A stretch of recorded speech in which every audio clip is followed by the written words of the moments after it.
Well, good morning and welcome to Dragomer.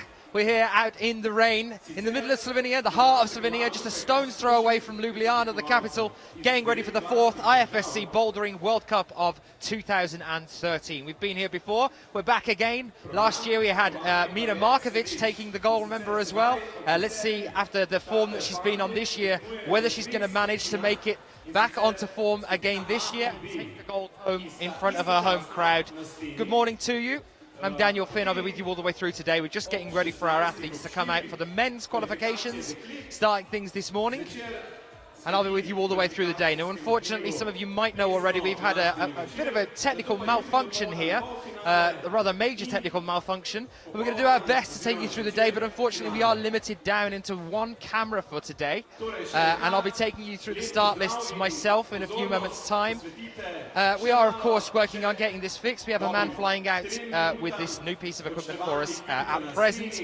And when he arrives here later on today, he'll help us set up, and tomorrow we should be back resuming normal function, all being well. So don't worry, we will get there for the semi-finals and the finals, and I'll do my utmost to take you through today as best as we possibly can for the men's and women's qualifications. How are you?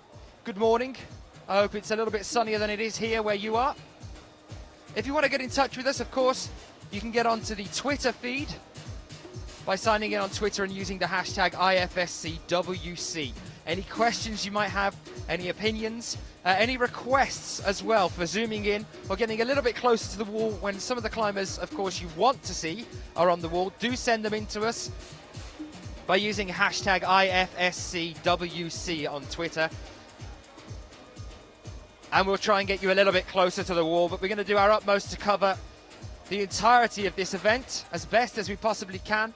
When we do end up with 5 to 10 climbers on the wall, we will have to pull out a little bit so we can have a look at everybody. Try and get a little bit closer as the day goes on. Once again, we can only apologise for this unforeseen circumstance. We're doing our utmost to fix it, get it all sorted again for tomorrow.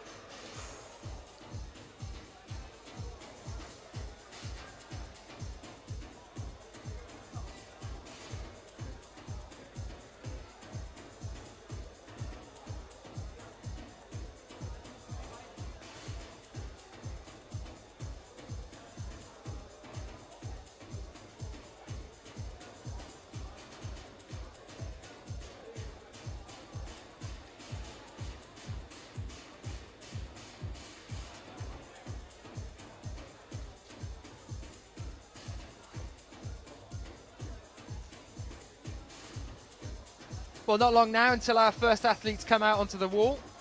Judges and everybody getting ready.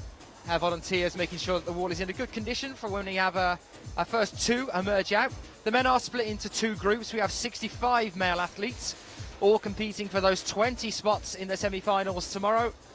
So that'll be 10 from Group A and 10 from Group B. And we'll be looking to finish things up here about 2 p.m.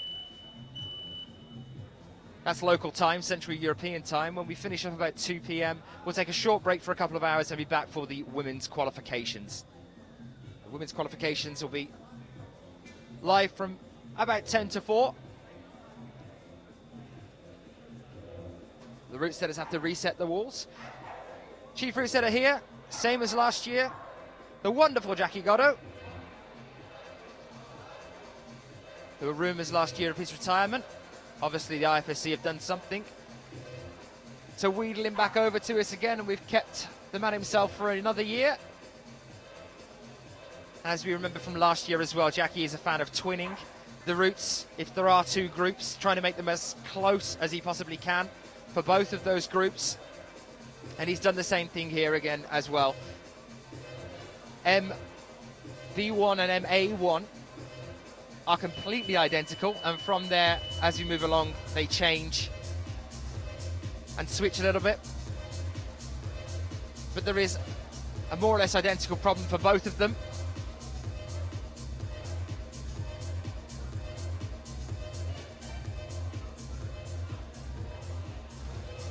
Our first two athletes are out onto the wall then. Their normal 5 minutes allowed slotting time. Killian just double checking with one of the route setters there where he can and can't touch on the wall. You can see the black tape on the left hand side. there's a little bit of a V at the bottom there that isn't taped off, saying that he can use it as a lean out if he needs. So he's just double checking that one. So our first two athletes then, that'll be Kilian Fischuba and Dmitry Sharafutinov on A1 and B1. So this is like a run and jump start. You can see Kilian's going to be having a go in a moment.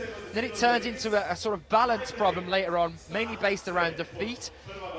It's not too nice, not too comfortable to start them off on. Very short, only 3 moves. Here goes Kilian with the first one. That was an attempt there, but very short, only 3 moves, so it's 1 to start up into the start points. You can see Dmitry just had a hand up onto the right-hand side there, trying to get to the start points. Second move over to the bonus is relatively easy, so the bonus should be quite easy to get to. But then the third and final move up to the top is where it gets a little bit harder, and that's when it's all about the feet. You can see even there by the few attempts from Kilian and from Dmitry as well, trying to sort out where their feet are going to go to get onto that balance section, relying on their feet a little bit more. So it's a jump and balance problem, this one. Kind of a mantle all the way through this one. Flexible climbers. The climbers that are going to be able to relax a little bit more are going to find it's a little bit easy. And quite a few of these problems, actually, as we're moving along today, after I chatted with Jackie earlier, quite a few of them are more static, power-based problems for the qualifications.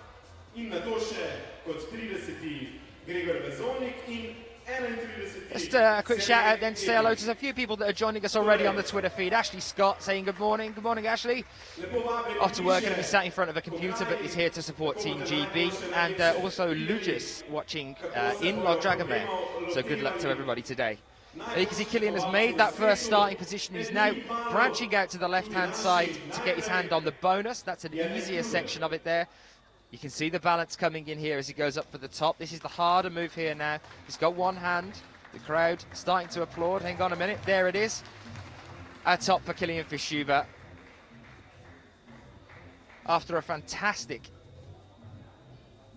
medal just recently, a gold in Mjol, but then a dreadful time of things in Kitzbühel. Kilian actually failing to qualify for the semi-finals in Kitzbühel on his home turf. Well, let's hope he's had a little bit of a break, a bit of time out, and he's got his mind back into the zone again. Dmitry seems to be the other way around. Now, Dmitry started off relatively well this season, making it through into the finals a couple of times, but just not on his normal form. So he's just starting to come into that normal form. We see from Dmitry starting to build up and up. He had a bronze medal just recently. He's our current world champion, so let's hope that he's going to show us something spectacular over the next few days. Just a shout out for you guys as well to get yourselves onto Facebook. I know you're used to me saying it, but it's always great to get you guys over there, as much support as we can possibly get. But there is, of course, the charity donation program running at the moment on Facebook. That's facebook.com/sportclimbing2020. Donate there and win a chance to win one of 54 prizes from the IFSC, as they're trying to raise an amount of money. The other one to keep you guys out and aware of as well is Climbers Against Cancer, or CAC as it's affectionately known. You try searching for that one as well, climbersagainstcancer.org, and you can donate there as well and help this fantastic charity, this fantastic cause as well. So another one to remind you guys of too. Matthew Tate joining us, saying IFSC WC, go the Aussie lads. Nice to have you with us, nice to see some support for the Aussies. We have 3 Australian athletes here today, which is a first for me anyway. It's nice to see you guys joining us from there as well, so welcome and good morning to you. Our next 2 athletes up then will be Sean McCall of Canada and Guillaume Glaramonde out onto the walls, and here they come. 2 separate groups, remember that guys, so it's the top 10 from each group that go through. And that's why Jackie's tried to make these problems as similar as possible. If you are just joining us, just to take you through the first 2 problems. It's a run and jump into a balance section. It's not really a slab, but it's a slab-based problem because it's about balance. The first move of 3 is obviously to get to the starting position, and then second move a little bit easier to go across onto the bonus.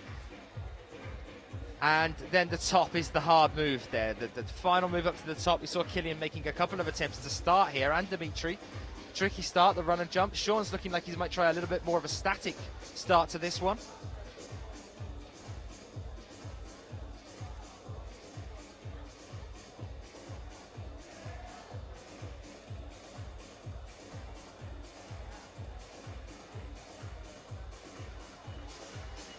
Sean McCall just missing out on a chance in the finals in Kitzbühel, our last Bouldering World Cup. Ended up in 7th place. He held that place in the final 6 for quite a while throughout the semis, and just at the last, from the efforts of Cedric Lechat, knocked him down into 7th place. Unfortunately, not making it through to a place in the finals there. So he's going to be hungry here. Going to want to get himself back on form. He's had a tricky start to the year as well. Bit of a panic after Miol. Went back into as much training as he could possibly do. He's a bit of a training addict, Sean.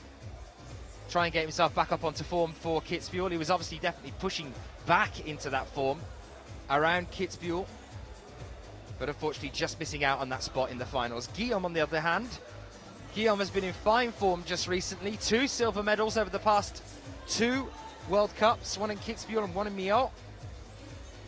Made it through to the finals. He won his silver medal in Kitzbühel, if you remember that final, with only 1 top. It's an extremely, extremely difficult final there. Miol as well, another one.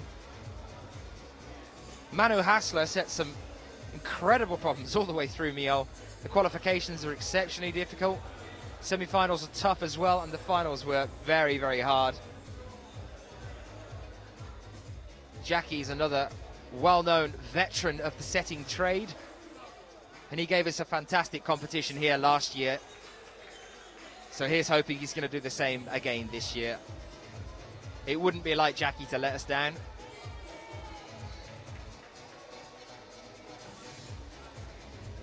Luke Hobbs, Harrogate Hustlers are back in the Twitter feed. Nice to have you guys back with us.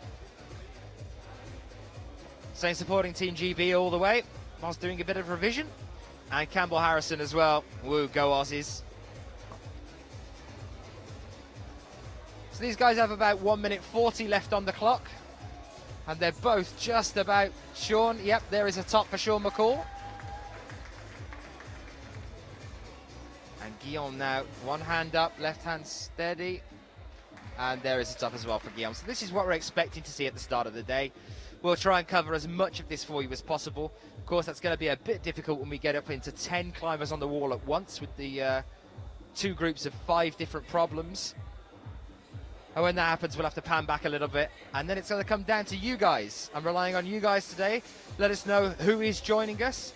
Get back in touch with us on the IFSC Twitter feed by using hashtag IFSCWC and tell us when your climber is coming out, the one you want to see, and we'll try and get you a bit closer.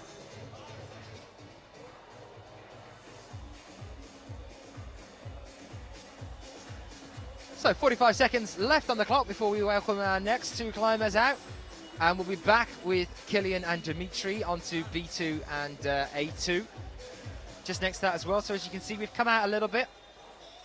A2 is the one with the 2 yellow volumes on it, and B2 is the one with the red one to start there. Now, these aren't twinned.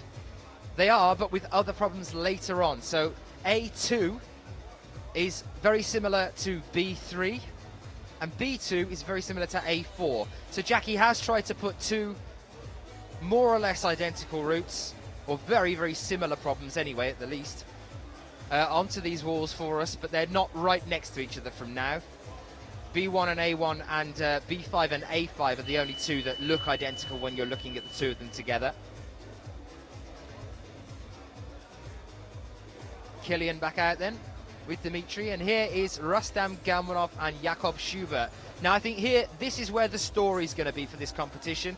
This is where the big interest is going to lie for us throughout Kitzbühel. I don't know your thoughts on that one, you know, whatever thoughts you might have, what you think the excitement, or where you think the excitement's going to come from. Let me know. Get in on the Twitter feed and let us know. But Rustam won this competition last year, remember. He took a gold here, Rustam Galmanov. And then he's had this really interesting start throughout the year this year, Rustam has. Rustam's had the difficulty making it through to the finals a couple of times, but really struggling throughout that one. And then not making the finals in Kitzbühel's here. You can see him there, he's on B1, just making a run and jump attempt there. For some reason, Rustam has just not quite been on form since the start of this year, but he took gold here last year, so is he going to be hungry to take that again this year? Probably yes. Is it going to be enough? Is the mindset going to get back in for Rustam? And then Jakob is the other story as well, I think. He's had the interesting start to the year, the quite slow start to the year. But then, of course, at Kitzbühel recently, we saw some exceptional climbing from him. He was the only man to top 2 problems in the final there. And one of those tops he had to do twice due to, at the very end of the event, being called out on a false start. And it was the top that would have given him the gold, remember, as Guillaume had already got one top. So Jakob, after topping this one problem that no one else had topped, at the very end of the event in Kitzbühel, had to come out again and use his remaining time, those 2 minutes 23 I think it was, to top again on his own at the very last in front of the crowd to take the gold, and he came out and did it. He succeeded there. He's had that silver medal as well from Chongqing. So Jakob's not doing too bad at all. In fact, Jakob's having more of the season on the bouldering circuit than we'd expect to see from Rustam so far this year. Jakob, as you know, an exceptional lead climber. Started to make his push into the bouldering circuit last year, did very well, took a gold at Chongqing, and tended to make the finals throughout last year. Well, let's hope that continues to happen through this year. He's always fantastic to watch throughout the entire competition and the finals as well. So I think this is where the story's going to lie this year, guys. Rustam and Jakob.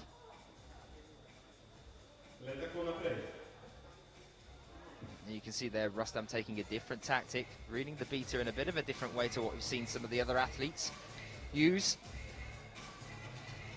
Trying his own methods there. Jakob using the more traditional way of getting up that we've seen at the start of this comp, and it's got him the top. Rustam's probably seen that out of the corner of his eye.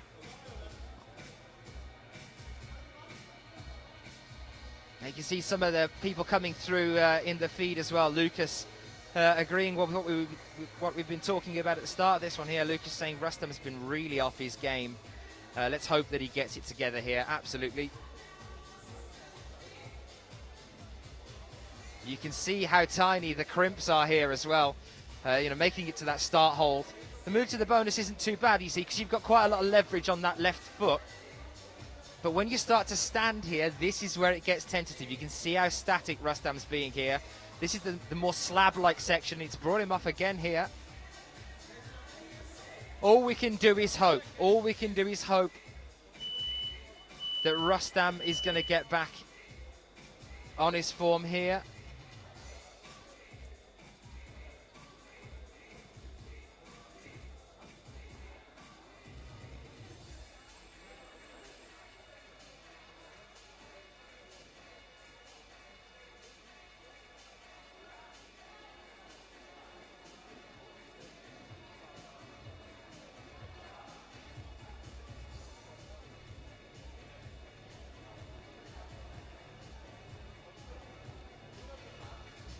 Now he needs to bring that right hand up here instead of going with the left.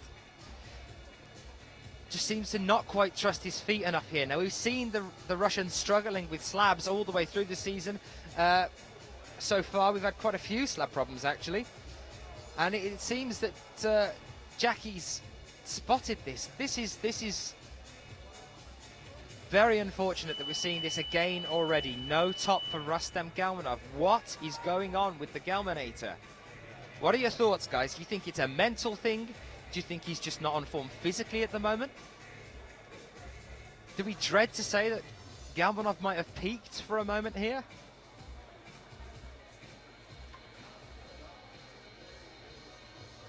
This year is clearly not his year. Send me your thoughts.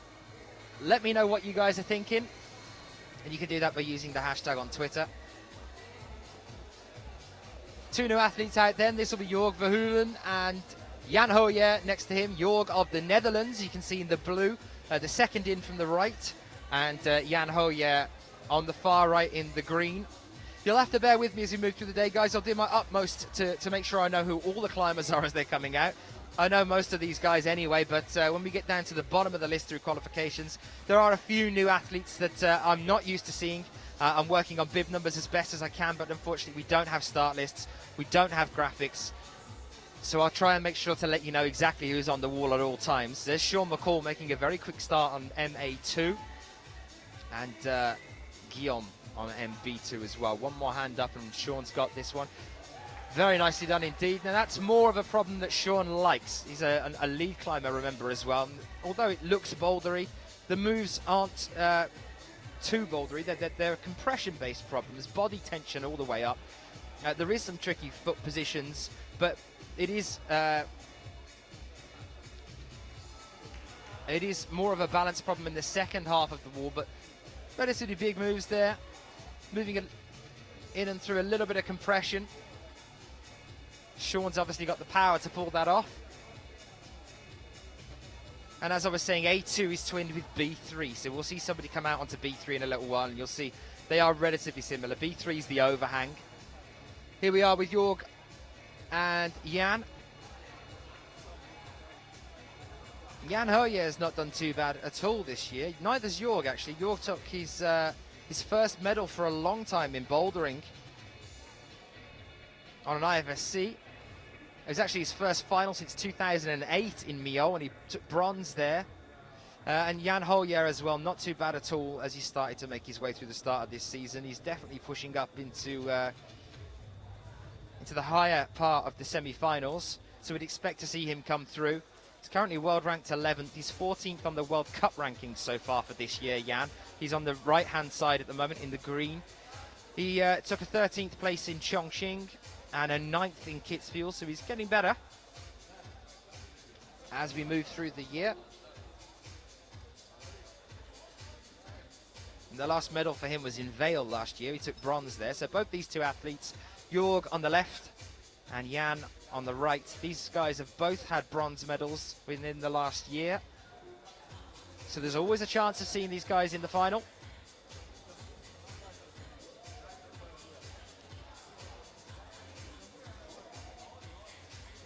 How are we all then?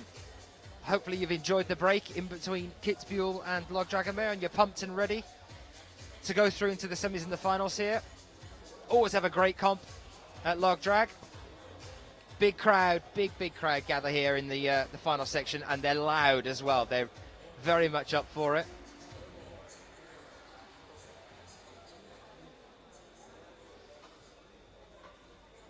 There's Cam in the on the Twitter. Yes, we will be coming to Canada, and you want your t-shirts. Mike's saying that he'll do his best to bring the t-shirts along with him as well. Nice to see you, Cam. Signed by the big guys. Lucas joining in on this Rustam chat as well then. He thinks that it's more mental for Rustam.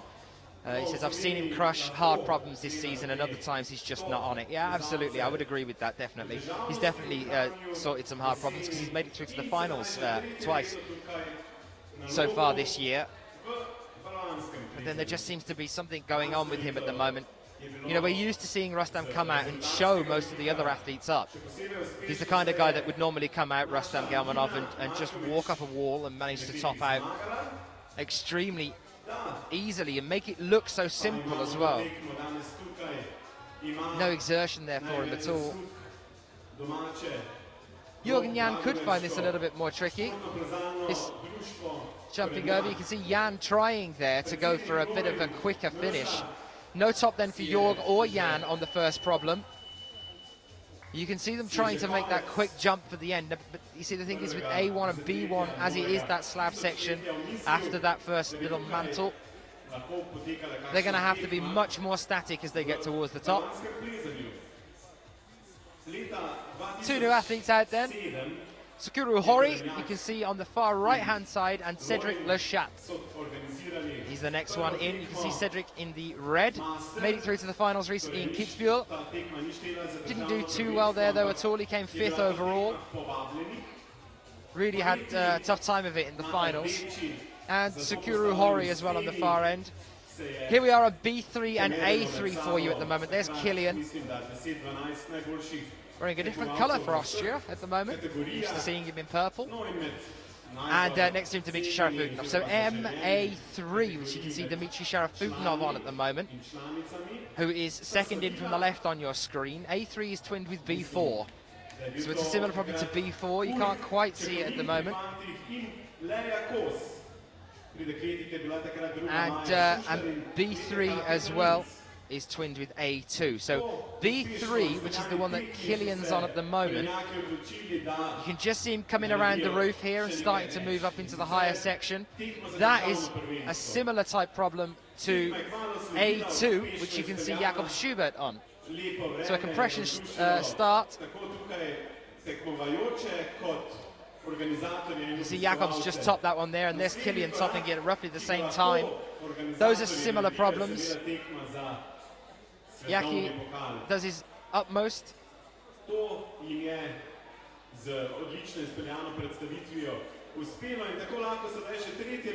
make these problems as similar as he possibly can. So Cedric Le Chapman, the only man left on the wall. Here he is over on B1. Everyone else not having much of a problem at all with the later problems. So that's good. Rustam's back in the game, as it were, after B2. A nice flash there for him. And he would have needed that as well to move through. Secure himself a place. One of the interesting things that I like about the way that Jackie works as well is that B5 and A5, so the last problems here today, Jackie has 3 different settings for them. At the moment they're in the middle grade difficulty, although we're not grading, but the middle level of difficulty.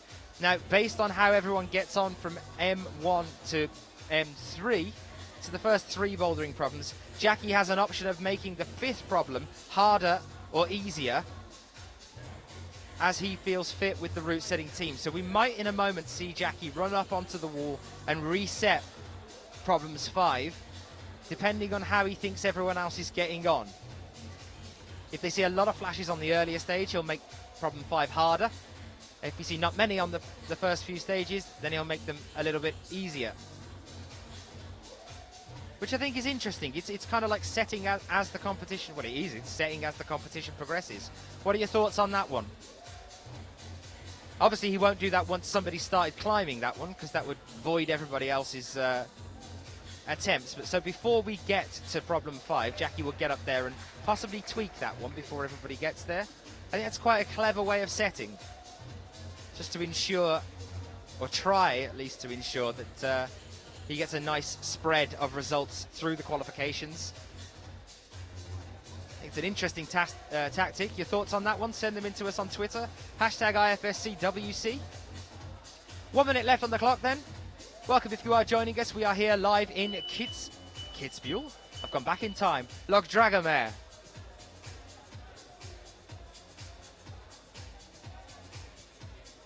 Which is always a nice one for me. Well, it is a nice one for me again this year, because actually Log Dragomer was my first ever IFSC World Cup for commentating. So a bit of nostalgia here. And as I mentioned earlier, I will just re-mention it once now for you as well. We have unfortunately had a technical malfunction here. So we are going to be with this one cam. Mr. Johnny Rhodes, our cameraman, throughout the qualifications day here today. So through the men's and the women's qualies, it'll be just me and the cam. We'll do our utmost to cover as much of it for you as we possibly can. And I'll do my best to tell you who's on the wall at all times. And then we have someone flying out with the piece of equipment that we need. We've unfortunately had a malfunction. Nothing we can do about it. But by tonight, we should be able to get reset and sorted for tomorrow, which means that we'll be back to normal functioning for you for the semis and the finals. And we can only apologise for that inconvenience.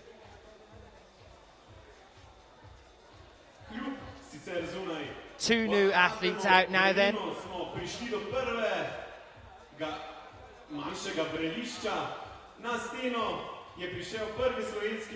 Out onto B1 and A1. and that is Jone Kruder. Made the final just recently. He's on the far right-hand side. This is even trickier. I'm used to being able to know exactly who's on the wall at all times, but not only do we not at present due to this malfunction we've had, also most of the athletes have changed their colours. So I'm having to just guess. But there's Jone Kruder in front of a home crowd, making it to the start hold on his first attempt here in the yellow top on the far right-hand side. I'm not used to seeing him in yellow. It's a bit confusing. Slow and steady now, Jone. Up to the top here. He's really got to take his time. And next to him, we have Jonas Baumann of Germany, who very nearly managed to hold that starting position there. Jone with a flash on A1. Now, we don't think we've seen a flash at all yet on problem 1 for either A or B. Jone looking like he wants to get himself back into those finals yet again this year. This competition. You know, he made it to the finals in Kitzbühel recently. Came 6th, didn't do too well in the finals there, but he's looking like he wants to see himself there again here. And now over onto MA3 and MB3, we have Guillaume and Sean McCall. Sean with the top there on A3, Guillaume very nearly making it up. Oh no, in fact, Guillaume did make it up. He came down with a smile on his face, shaking a hand out. Looked like he'd twinged a hand there, or obviously it was a bit tough for him to hold that final hold. But Guillaume with a smile on his face. Bit of a tricky one. Thanks, Favgrap, for that shout out on the Twitter feed. Nice to have you with us. And Sherpa's with us as well.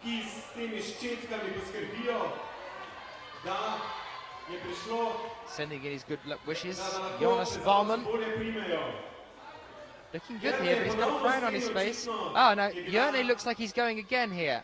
I think that's because he was using the arete, and he can't use the arete on the way up, which is unusual really, and I think that's because the wall doesn't curve round. Sometimes if there is an edge on it, like we can see just next to him, they are allowed to use it. Now there is no black tape there, but as it is the very far edge of the wall, that arete is off limits. So he's been made to get down again and go at it again, but he's managed to do it again on the second try. He's shaking his head. Not liking that one at all.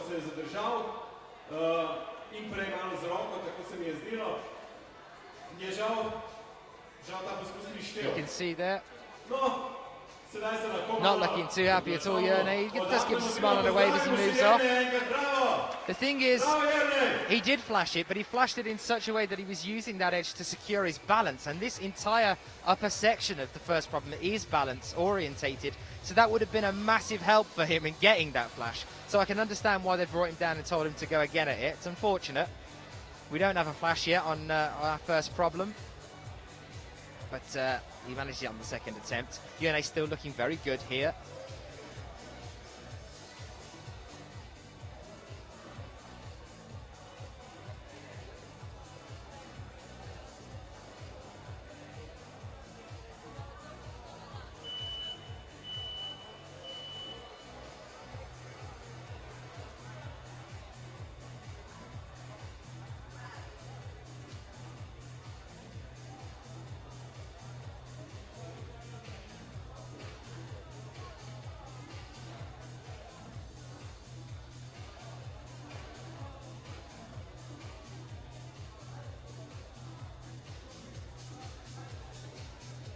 Jonas here.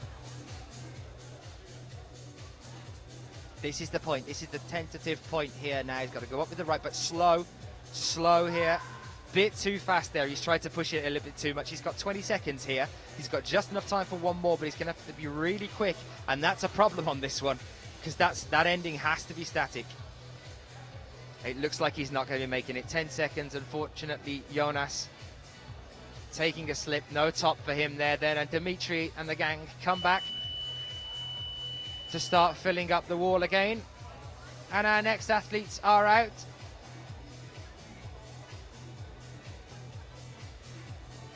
Ready here. So our next two athletes, Thomas Tarporn and next to him Lucas Enemoser. The Austrians have all changed their team colour. It's really confusing. So let's take you over to Killian and Dimitri for the moment. Have a look at A4 and B4 you're looking at here. Now, just to confuse you, but I'll fill you in a little bit on this one, as Jackie does like to twin the routes, MA4 is very similar to B2. So they're similar problems. Again, needs to be very static here. It is an easier one. It's all based on the angles. It's hard to find the right angle of how you're maneuvering into the corner and getting yourself up, or in this case with Dimitri, around this overhang where your body is.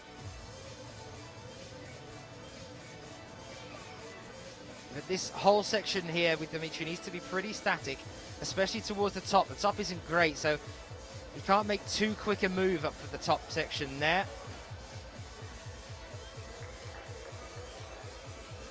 Really trying to lever himself into that corner. You can see he's having to get his feet in there a little bit. I can tell you that Sakura Hori is one move away from topping here. He's got to get that hand up on A2. He's got one hand on the top. The top on A2 isn't nice at all. It's a little bit of a slip there. It's just to the right-hand side. Jakob's just got there, though. Sakura, unfortunately, not managing to get both hands on there. Oh, no, he has. Sakura has managed to secure that one.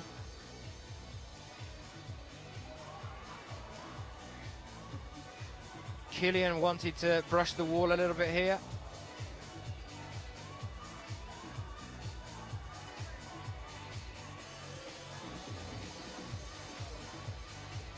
Killian cleaning his own wall here, trying to decide what's going on. So B4 then. B4 is twinned with A3.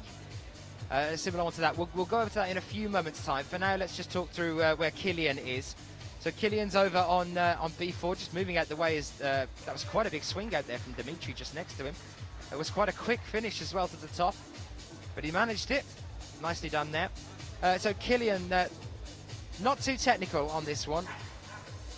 It's about the holds and how you get around it. And as you can see, Killian's already taken some time to do some maintenance on those holds to make sure that they're in the condition that he wants them to be in before making another attempt. This is your basic power boulder, this one. Pinching on the way up, as you can see there, but this is all about power in the hands. There he is up onto the bonus hold. And from here, it's all about smearing if he needs to use it, but other than that, it's going to be a bit of a campus, I think, on the way up. Or a bit of a pop. You know, he's smearing with the left here now. Pocket to top as well. That was quite impressive display of accuracy there from Killian. Very quick jab into the pocket. Over on B1 and A1 then, right on the far right-hand side of the screen, the wall here. These two problems, the run and jump, or the jog and jump. It's not really a big run and jump. It's more of a saunter and jump, and then into this balance section a little bit higher up here as well. Two athletes, Lucas Enemosa and Thomas Tauporn, struggling here.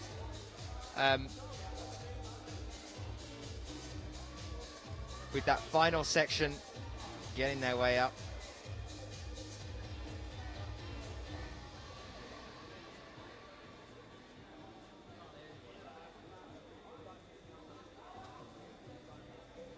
Damian Dolenek saying about the Yannick Kruder discussion we were talking about a little bit earlier. If the edge is not allowed, why didn't the judge stop him? That's a very interesting point. I have absolutely no idea. He let him carry on to the top and then brought him down.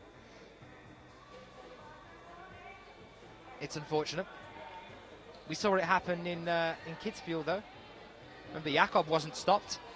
He did go all the way up to the top there and then had to reclimb in the final. It happens sometimes. Hey, Thomas Tauporn. Feeling a little bit better at that one with 1 second left. Pretty close to call it there for Thomas, but he managed it. So Tito then for France, Thomas Calerion coming out, and next to him Clement Betchen of Slovenia.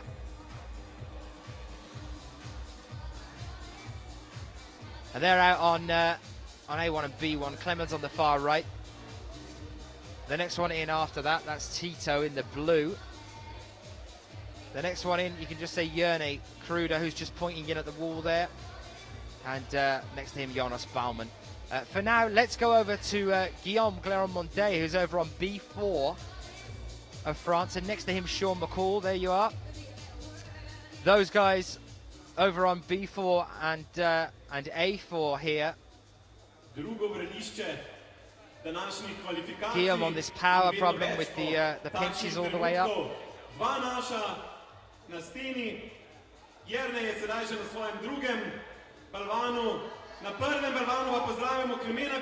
Nicely done now. Guillaume up onto the bonus. Should be relatively easy from here. Just get a foot up onto there and just be careful with the accuracy on that final pop. He's taking it a lot slower than we saw Killian do it. Very nice, securing himself atop there. Sean McCall still on the ground though, next to him. A lot of shouts for Jerne Kruder over on A2. And a top there for Jerne Kruder. Nicely done in front of the home crowd. Always got a good crowd here.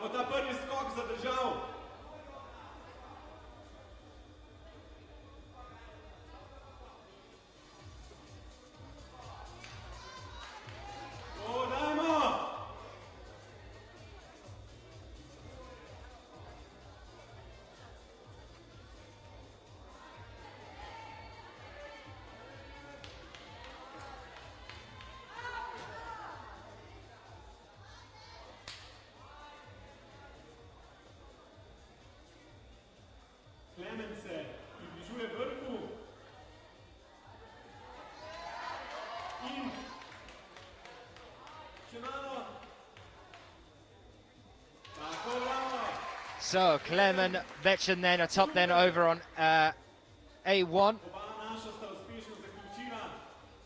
I remember as well, guys, we've got the two different groups here. Quite a big swing out there for Sean McCall. Sean looking in good form. So two groups here. The top 10 from each of those groups go through to the semi-finals to make up our 20. We'll be wrapping things up here at roughly 2 o'clock. We've got quite a few to get through, 65 male athletes. And then we'll take a short break, a couple of hours, while the route setters reset. Back with you at about 4 o'clock for the women's qualifications. Over on MA3 now then, a very nice top there for Jan Hoyer, looked very comfortable towards the end. Tito, a French athlete over on B1, struggling with the run and jump at the moment.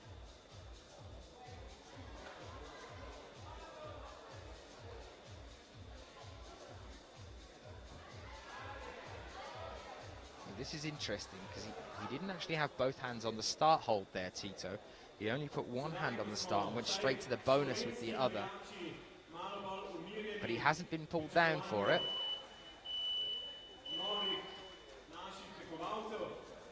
Just leaning off the wall a little bit too much there, and it's brought him down. Jonas Baumann taking his time with 50 seconds left on the clock to readdress B2. Now that's the one again that's all about the angles on the wall and how you lever yourself into that corner. It's about getting that foot up onto, there's a tiny, tiny little foothold.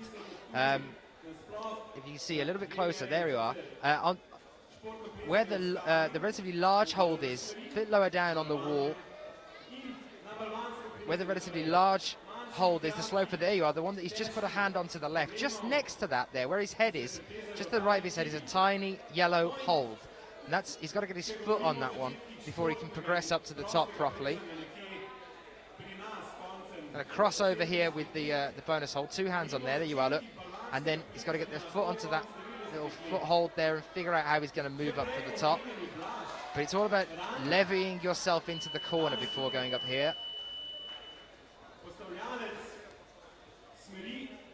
Unfortunately, he just ran out of time there right at the very end, and he has been called down. So two new athletes move out for us then. On the on A1 at the very far right-hand side, this is Anthony Gulston of Finland. And next to him for Mexico is Mauricio Huerta on B1. Mauricio in the white and Anthony Gulston in the blue. Let's go over for now, though, over onto A5 and B5, the very far left-hand side of the wall, and have a look at these, our final problems today. This is all about pockets on the way up, and there's a bit of a dyno in there as well. For this one, as you can see, these are more or less the same, very similar. A5 and B5. I don't think Jackie has changed them, so he must be pretty happy with the way that the athletes are progressing from this point. So a little bit of a pop up to the top. He's got this sloper a little bit ahead of him now, Killian. Dimitri looking good today. Rustam there with the top as well, relatively quick, within or just over the first minute and a bit used there. And Jakob doing the same. I think the story this year for Log Dragomer is going to definitely be involving Rustam and Jakob. Jakob, remember, is going to be on a high after his gold at Kitzbühel, and Rustam, who took the gold here last year, is going to be trying to repeat the same thing. Killian's going to be another interesting one, after failing to even make the semi-finals at Kitzbühel.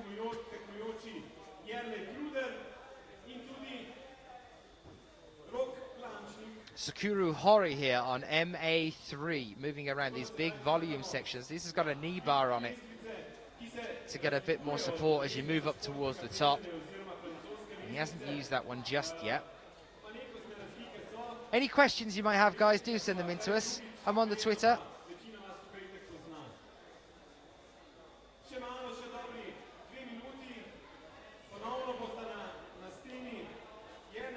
Ashley Scott saying the one slight good thing about having the one camera is that at least the A and B problems are next to each other. Ashley, they're not really. The similar ones anyway. Jackie has split them, and it's, for example, A2 is twinned with B3 and A4 is trimmed with B2. So it'd be quite nice to be able to see, like we can on actual on A1 and B1 and A5 and B5, when they are the similar routes, when they are next to each other. It's interesting to see how the different athletes attempt them. I think we're going to see the more interesting things are going on A5 and B5 later on, because it is a little bit more varied than the identical nature of A1 and B1. But that's just Jackie throwing a spanner in the works. Who remembers Log Dragomer last year then?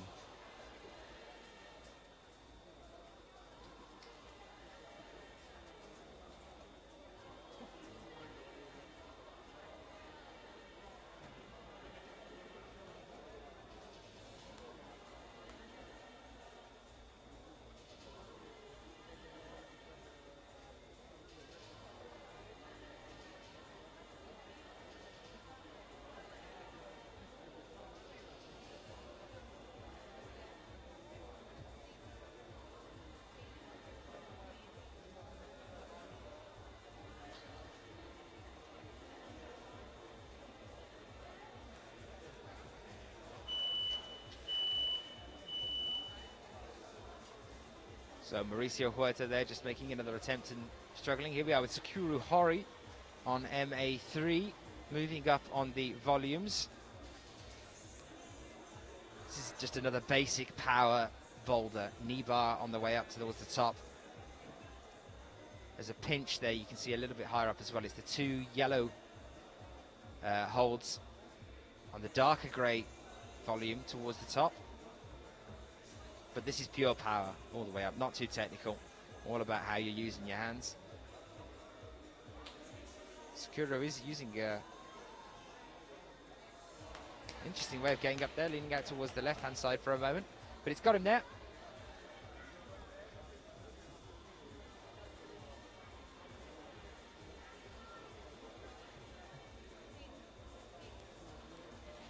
And with the last second ticking away, Mauricio Huerta unfortunately not making a top there out of B1. We're here with our next athletes, and that's Jeremy Bondo that you can see out there on B1. And next to him, Mr. James Casey for Australia. So on A1, James Casey comes out now for Australia. over on A1.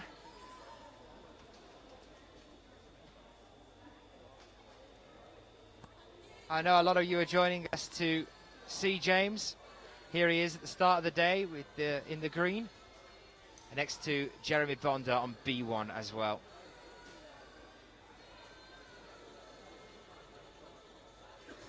And yes, guys, this is the power, the voice of the masses is going to be very important today.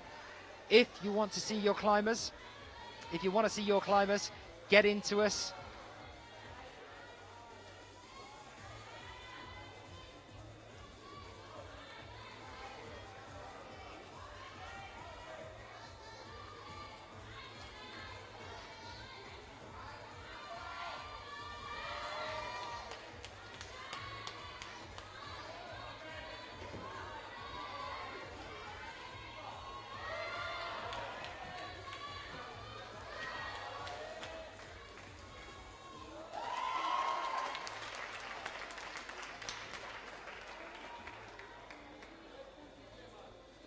The power for the masses, guys, today is that if you get in touch with us on the Twitter, as we are reduced to the one camera, unfortunately, today, we'll zoom in when the zoom in is requested.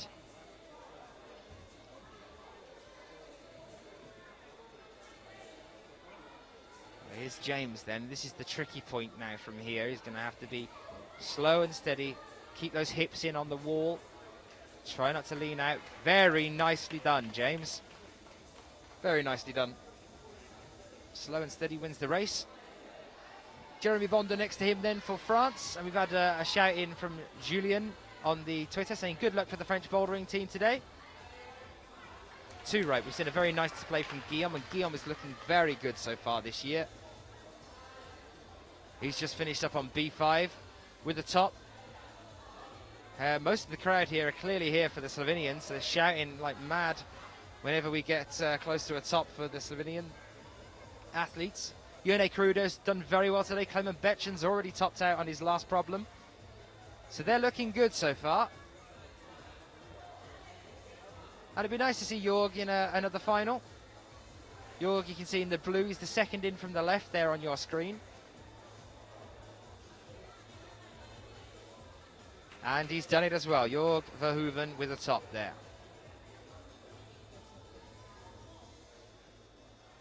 Heather Ogston West. Good luck to Team GB, especially Ben West. You're related by any chance? First World Cup in about 6 years. That's exciting. Exciting for us as well.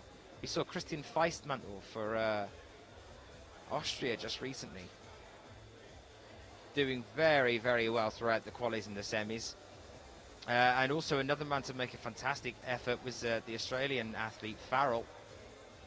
People that we're not too used to seeing on a frequent basis in the senior cups. And it's always that excitement because you never know whether they're going to come and just blow you out of the water. And that's when it gets really exciting. The dark horses of the competitions. And let's hope that Ben West could be one.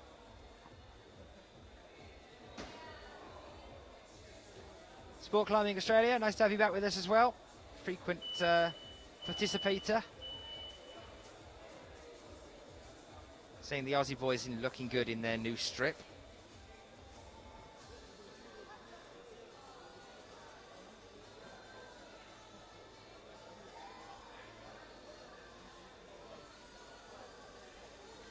.40 seconds on the clock. It's just too fast, Jeremy. You can see he doesn't like what's going on there. That's definitely too fast. Nice and slow at the top. I don't think he should have too much of a problem. I mean, he is one of the smaller climbers, but it's not that big a leap. As soon as you've got your left foot up onto that higher volume there, you should be fine. It's just about doing it slow enough. He's panicking here with too much time, and he's just scraped his leg as well, and I think he might be calling it there, unfortunately, for Jeremy. We have seen him in finals. Vienna last year for one. So they're out again. Jakob, Sakuru, Lucas, Mauricio, Anthony, and Nicky Delou comes out to join us.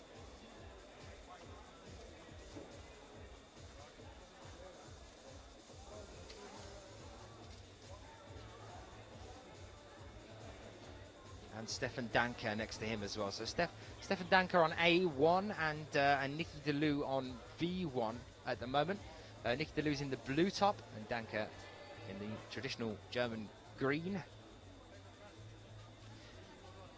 Let's have a little look though. Let's keep our eyes focused on Rustam over here on B5. Looking much more like his old self here. A little bit more comfortable. Can he get there? No. That was interesting. He made the first section of that wall with relative ease.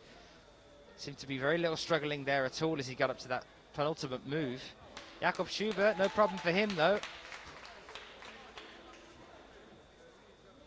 I believe Jakob has managed to top every problem here now.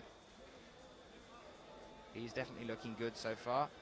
You see Rustam just directing one of the brushers to say, can you just do this for me before I make another attempt? There's Cedric Lechat, penultimate move, one finger in the top pocket, and there's the second. There's a top for him.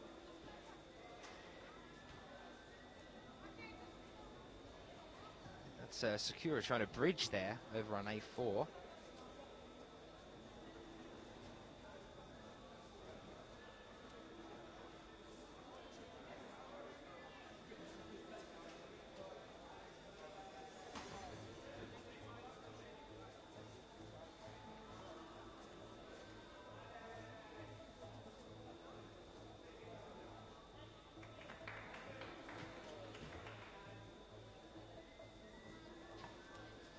Ashley, the question you just sent in on the chat feed, yeah, I would be more inclined to say that that's probably just that it hasn't updated yet, or that there's a bit of a fluff there, but I'm sure that'll reset because, yes, we did see Sean top on B4.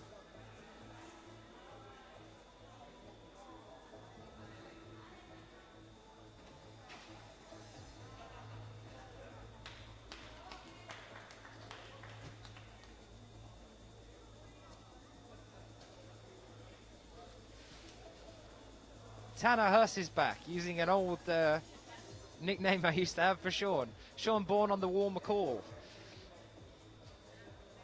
There is the request coming in, but actually Sean's finished already, Tanner. Sean's been through all of these problems, but you can just rewind on YouTube if you want to see Sean moving along.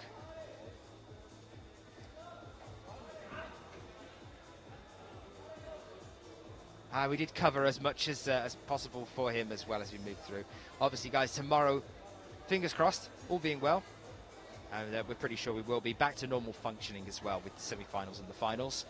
So we'll be able to show you lots of nice different shots.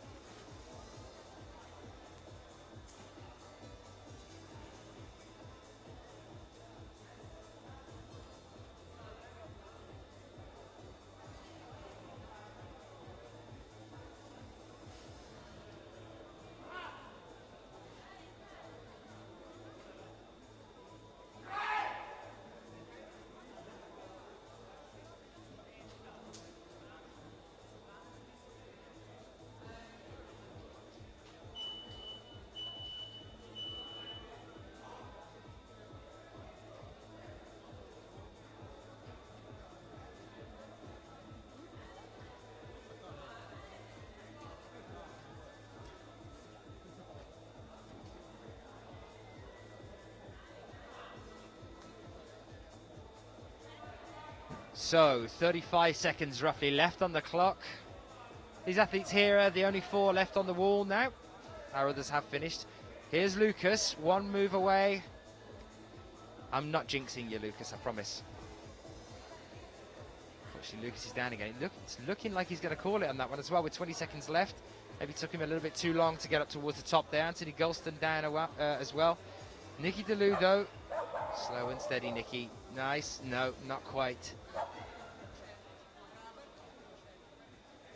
Quite a few athletes struggling with the first problems here.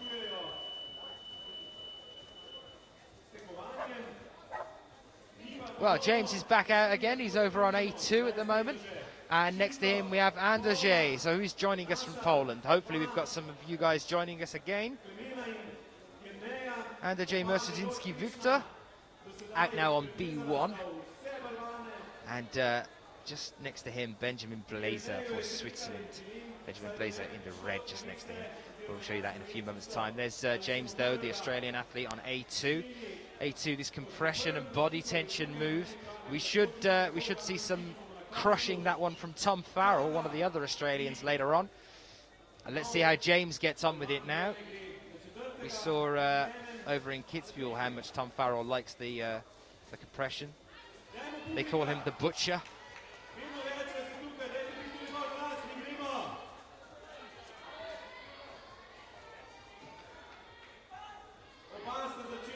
So here goes James then for an attempt on MA2. Just got to figure out how he's going to make this little pop out here. He's got to get that other hand up to secure himself and stop him coming off the wall on the angle that he's on at the moment. How's he going to go for this? He's moving up onto the small pyramid. He's got to do something here with the foot. Here it goes.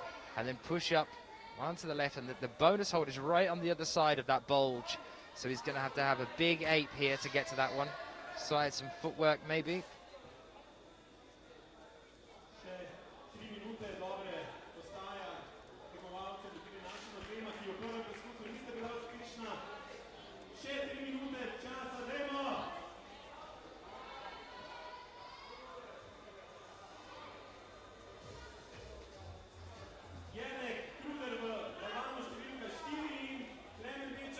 Boulder Keskus saying, go Andy. And Corrine Bowman saying, we'll be looking out for James on problem 2. A request for the camera to be on him, please. Well, there you are. He's on your screen right now.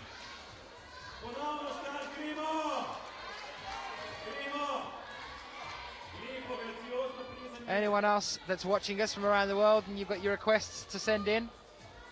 Anyone you want to see? Here goes James with another attempt though, so for now we'll stay near him. And then in a moment we'll move across. That shouting you can hear is all for the Slovenian athletes. We'll have a look at them in a moment. Let's see whether James is going to try a different beta here, or whether he's going to keep going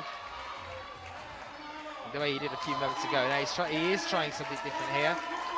There we are, he's made it up onto the bonus. Come on now, James, sort those feet out. Very nicely done. Now this is the tricky point now though, James. You've got to sort those feet out and figure out a heel hook. Very nicely done, sir. Keeping yourself on the wall, bit of leverage there, and it's given him the top. Second attempt, James Kasey for Australia. Nicely done on A2. Let's have a little look at Andrzej then, who's just next to him in the white. So I know some of you are joining us to look at him. He's for the Poland team, the Polish team. Over on B1 now, you can see him there. And it is a run and jump, but the more successful athletes here have taken more of a loping slump up towards the wall than a run, really. It's more of a jog than anything. Keep it as slow as possible. Use the leg muscles to try and push yourself up in a controlled form as opposed to too fast to get to that starting hold, because those all of the holds, in fact, above this point are crimps, very, very small. It's all about balance on this one. Benny Blazer doing all right though, but it looked like he was considering using the edge of the wall there. The arete that has been banned.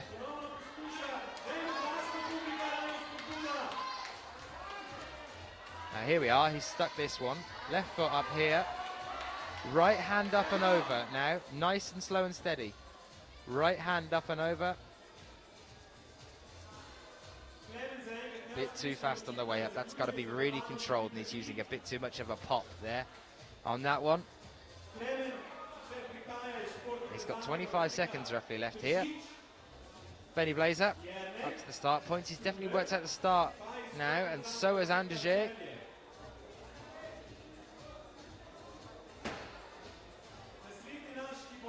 A little bit angry there by the look of things. He's got 7 seconds left.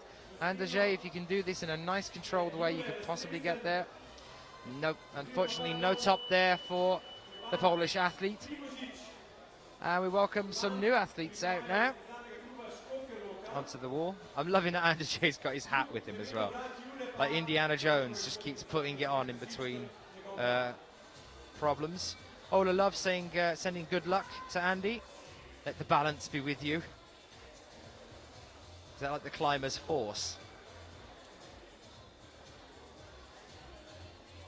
Next athlete out there, Ignacio Sanchez Gonzalez in the black for Spain, or Nacho as he's known for short. And just next to him, Christian Feistmantel for Austria. Now that's the man over on the far right-hand side that I was talking to you guys about recently, saying he was the one that didn't really surprise us, but just did very well in Kitzbühel recently, challenging some of the better-known climbers. Let's hope Christian stays with us a little while and starts to try and make a name for himself here. Always nice to see new athletes emerging. And there you can see Sakuru Hori, an athlete we are used to seeing, next to Thomas Tauporn, who's been there and back again recently, both getting tops there. Thomas tended to, well, he did just disappear for a little while last year and at the start of this year, but he's back now.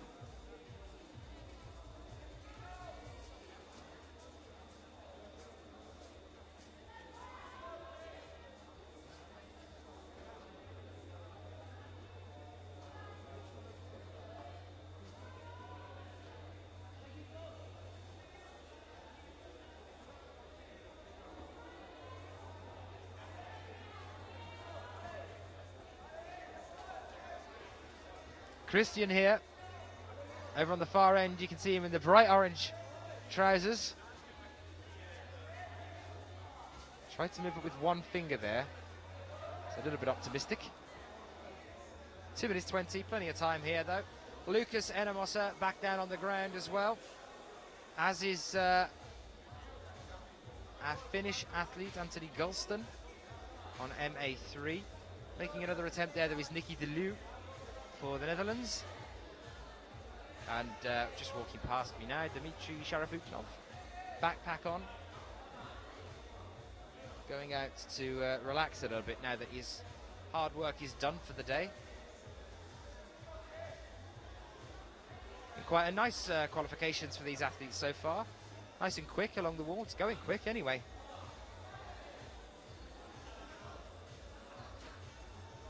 And we'll be looking to finish up with the men's qualies at about 2 o'clock here today. Possibly a little bit earlier, actually, the way that we're going. Take a short break and back with the women's qualifications later on. So plenty more coverage to see today, guys. Remember as well that I'm telling everyone today, if you want to get in touch and let us know who you want to have a look at, you can do that on Twitter by using hashtag IFSCWC. Or just send it direct to me if you want to, @_Daniel Finn. And I'll have a word with our camera magician, Johnny, who's working for us today. And we'll try and get a little bit closer to some of the action as it is here. Tomorrow, back to the normal programming. Enamos is not looking too happy here. He hasn't looked happy as he's moved all the way along this wall. Austrian athlete, a little bit flushed. Christian looking a little bit calmer. Nacho very close to a top on B1. Any thoughts or opinions? Do send them in to us.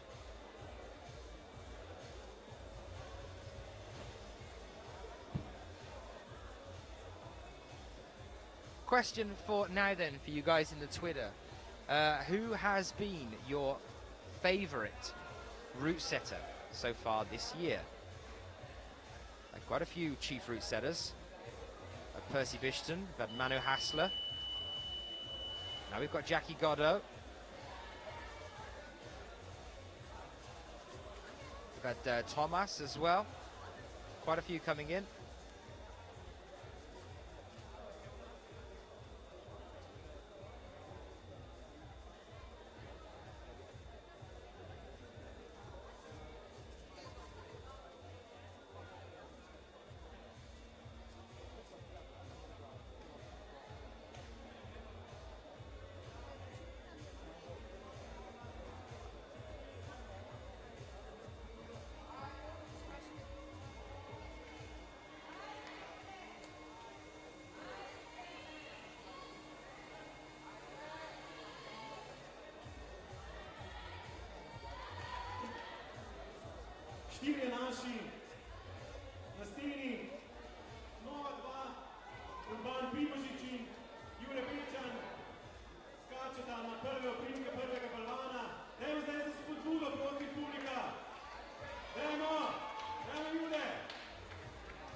Well, we are down to 3 minutes 30 here and our new rotation. James Casey's back out on MA3, but standing just next to me, coming over for a little bit of a chat, Shauna Coxey from the Great Britain team. Just arrived here, talking to me about how dreadful the coffee is, right? Yeah, the coffee's awful here. It's really not very good. Yeah, definitely. Anyway, we'll go back over onto the wall for a moment. What do you think of the problems as they stand at the moment? You know, it's Jackie. We saw Jackie last year. You did very well with Jackie last year, remember, as well. Are you excited for Jackie's setting? Yeah, I'm really excited. They're always really pretty funky, which is what we seem to get in the UK quite a lot. So, yeah, they should be good. What do you think of the slab that isn't a slab on A1 and B1? It's a really bizarre sort of, because it's only 3 moves. Yeah, it looks really hard. I've only seen one person get to the top, and I'm really not sure how he held on. But I'm kind of hoping that they've got that out of the way for the guys, so ours might be a little bit nicer, but I guess you don't know. I don't think they will be. I think Jackie's going to make sure that they're not. In fact, one thing that he was talking to me about earlier is actually on A5 and B5, he'd got 3 different setups for it, medium and easy and a hard. And based on how everyone was doing up until 3, he was going to go and reset 5, just to make sure that everyone's having a hard time. So you've got that to look forward to as well. What about some of the later ones? Obviously, you're used to this wall. You climbed this exact wall, although it wasn't luminous green last year. It looks a lot better. You think this is a better colour? I'd hate to see the inside of your house. The brown last year was so ugly. This looks a little bit better. Green's my favourite colour. I thought it was rustic last year. What do you think about the section around the overhang as well? Around here, you know, we had that all last year. It is the same wall, but it's using a lot of compression problems later on. How are you feeling yourself for the compression kind of problems? I'm pretty excited about them. I don't really like the big steep overhang, but I guess you don't choose the walls, so yeah, I think it'll be fun. I'm looking forward to seeing what we've got. Can you remember how many you topped here last year in the final? Because you medalled here. I don't remember that I flashed all 5 in the qualifiers last year, which is the first time I'd ever done that. I don't remember the finals though, which is pretty bad. Well, you took a silver medal there, so that's pretty good against Mina. Mina's in a bit of a weird mind frame by the look of things this year, Mina Markovic. In fact, a lot of athletes have had a bit of a switch around this year. We're seeing it with Killian, Rustam in the boys, that we just never expect. Dimitri's had a slow start as well. In the girls, we've lost a few already. We've had Kim Jae-in with a knee injury and a few other people go out, and some other athletes that are just not quite in the right mindset. How's your mindset at the moment? In the first competition, my mindset was really off and it didn't really help, but I've done a lot of psychological training, which I almost didn't know was possible, but my coach has helped me out a lot. So I feel a lot more confident and I'm really psyched. I think that the game has kind of been really up this year, so people are having to try so much harder than they realise, but no, I think it's definitely a good thing. That's with the setting then that you think that the game has been up, the standard and the difficulty of them has increased. Have you felt that this year? Yeah, definitely. I think that the standard of the athletes has gone up, and because everyone's training so much harder and pushing themselves so much more, so the standard of the setting has had to go up with the ability. Well, we've definitely seen that tricky start to the year all the way through this one. You've been doing exceptionally well, though. You're making finals frequently now, and last year was your first year. So how has it been transitioning from a newcomer, a noob, to then this year coming back, and obviously everybody knows your name because you did it so well last year. Is it a good thing? Is it an ego boost? Does it keep you confident? I think it's really weird. Like, I never expect it. Every time I make a final, I'm just really excited to be there, and people are starting to get bored of me saying that, but it's totally true every time. I just think it's really exciting. I mean, every competition I get excited for, and I'm looking forward to doing it, so yeah, I don't know. I'm happy to make finals every time. What is it about climbing that makes you that exciting, especially in comp climbing in particular? Because I know you do a lot of outside stuff. You obviously had that incident in Magic Woods, but we won't talk about that. I know you're sick about me talking about the leg. But for comp climbing in particular, what is it that makes you excited for it? Is it the challenge? What is it? I think it's just kind of proving to yourself that you can do the problems. Like, I never really feel like I'm competing against other people. I know you are, obviously, but it's more like competing against yourself, because I know, like, I feel like I can do well, and my results are showing that, but I always feel like I can do a little bit better. So it's just trying to do that and pushing it every time. I suppose it's kind of almost a competition with the route setters as much as it is with anyone else. It's almost like a battle between the two of you. For you, what has been the highlight for last year and moving through to this year? What's been the one thing that really made you feel like you were in the right place doing the right thing? Because originally you were considering whether you were going to go to uni or go off somewhere else and do other things, and then over the first year you kind of gradually decided that actually you like this, you should probably give it a go. So what was it when did that decision come? Was it a quick thing or did it build up? No, it definitely built up. I mean, I never expected to make finals in every round last year, and even this year, making finals every round has been amazing. And I think that just it happening so frequently is what's kind of securing my decision to compete in these competitions. And I guess I can always go to uni at any time. I don't think I'll be fit to climb forever, so yeah, I'm gonna try and do what I can now. Well, talk to me about some of the other guys on the British team then that are here with you at the moment. We seem to have an increase. A few more have turned up. We've got Tracy that's turning up, Michaela Tracy. Is she here again at this time? And we've got Mina as well, Mina Leslie Wajastik, who's looking good, yeah? Yeah, definitely. She's looking really strong. I think it's not long before she'll be in the finals. Hopefully with me too. So yeah, that'll be good. What's going on with the boys? When are the boys going to start pulling their finger out and getting up there? I know, they're just not up to standard, are they? I'm joking. I think that the guys it's so hard. There's so many strong people, and I mean, in semis most of the time, every guy has probably made a finals before, and it's just crazy the standard that they're at. We have a few new guys here this time though, so Tom Newman and Ben West, so it'd be really exciting to see how they do. Tom's been with us before though, hasn't he? Was it here last year? Dragomer he did last year, I'm pretty sure. Because you guys all turned up the day after this comp closed to reclimb the final walls, didn't you? Is that a frequent thing that you're allowed to get away with? I've never actually done it before. I'm usually in bed absolutely knackered from the finals, so I've never been here before, like after comps, but yeah. I think all the other guys are really psyched to do that. So you're psyched for the comp, yeah? Yeah, I'm really excited. I can't wait. I'm looking forward to watching the boys. Dave's out really soon. I'm not going to keep you any longer. I'll let you get back to it. Thank you, Shauna. Thanks. Thank you for your time. So, that was Shauna Coxey with a brief chat. And I know a lot of you have long waited for the return of the Parsons. The Parsonator, the Parsnip. It is Chris Webb-Parsons up on the wall now. Over on B1. He's been out on an oil rig for the past few months. He's back here doing exactly the right thing, Chris, but no, that's a bit of too far and I lean back there. He's going to have to smear that chest against the wall if he wants to get up there. Another Australian climber. How is everybody? It was nice chatting to Shauna, wasn't it?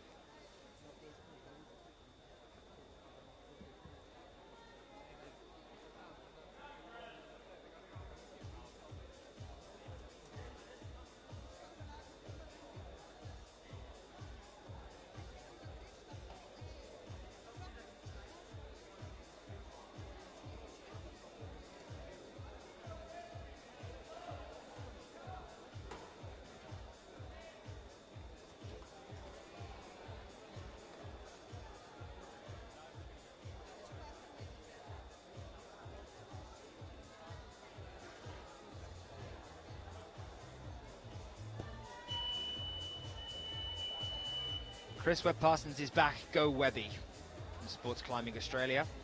And Jarmo Anuan saying Jackie Godot for life.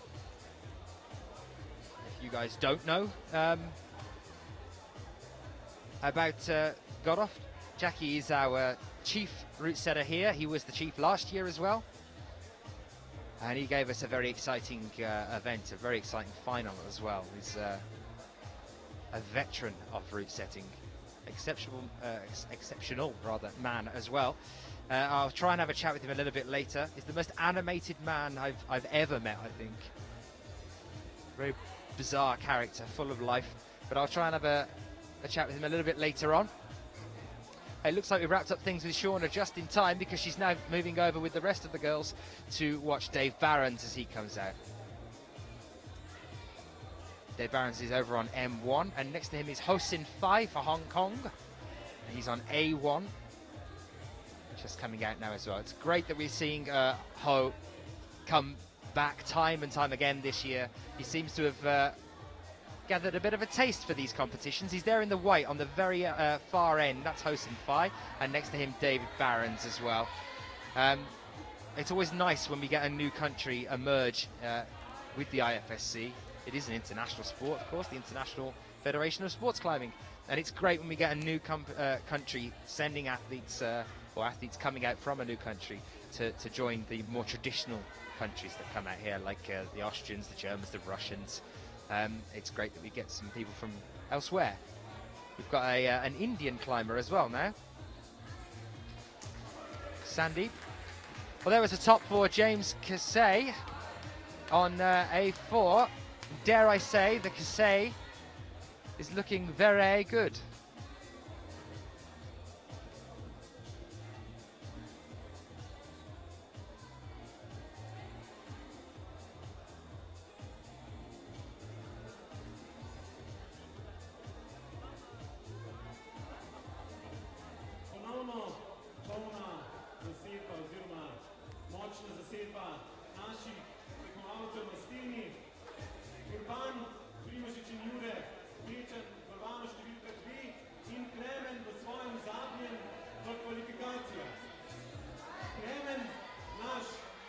Slovenian athletes are out again as well here.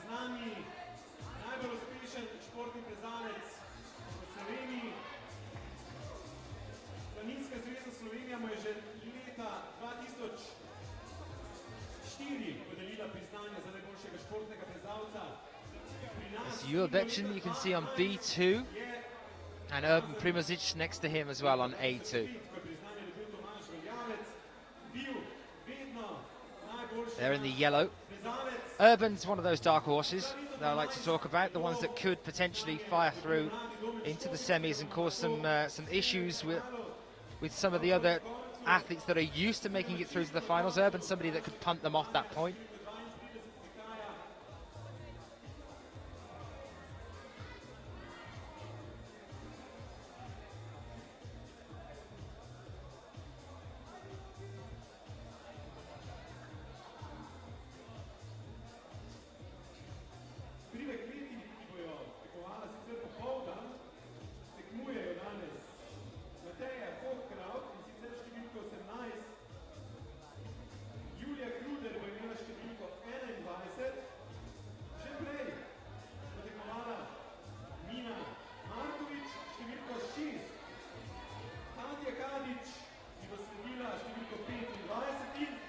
Barons makes the run and jump this time. He's going to have to go very, very slow and steady here, use a lot of balance.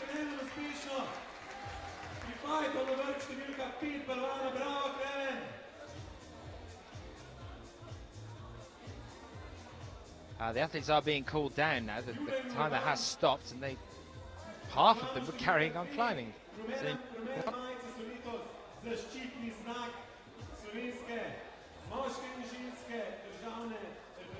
Technical incident or something. They have been stopped for a moment. I'm not entirely sure why. The athletes are still waiting, so maybe the time wasn't up. I'm not entirely sure. One of the officials just having a chat, and there's Dave Barron standing there waiting next to Ho Sin Fai. Urban as well sitting down. Something is definitely going on here, guys. Find out as soon as I can.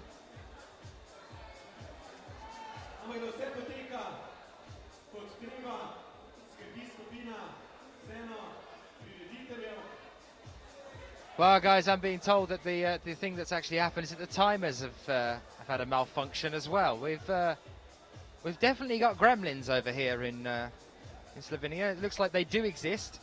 They've got into pretty much everything that's here.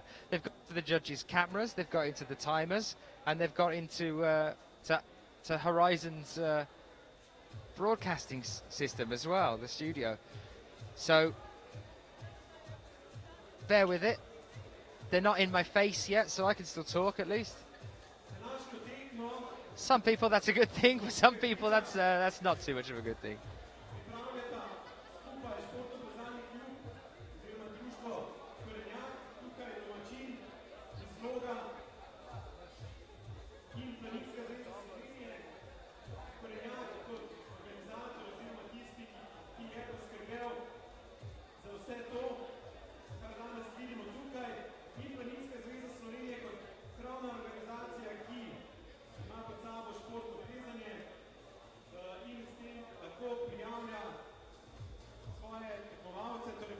Question now from Thomas Holland saying, are the routes left up after the competition is finished?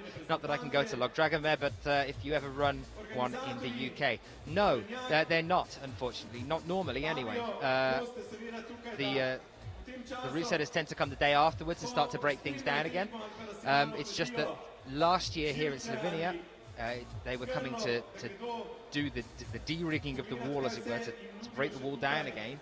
Because this wall is a public wall. It's actually out in a park, and it's not normally covered. This tent is built specifically for this event to make sure that everyone's fine under the torrential rain that we're having in Log Dragomer at the moment. So that's good for us. But yeah, they went a little bit later last year. They turned up about 2-3 o'clock on the afternoon, and the Brits knew this, and actually some of the Slovenians knew this as well. And so they all came down after the finals. The ones that didn't quite manage to get into the finals last year, they all came down again and tried the other routes. And the women's tried the men's, and the men's tried the women.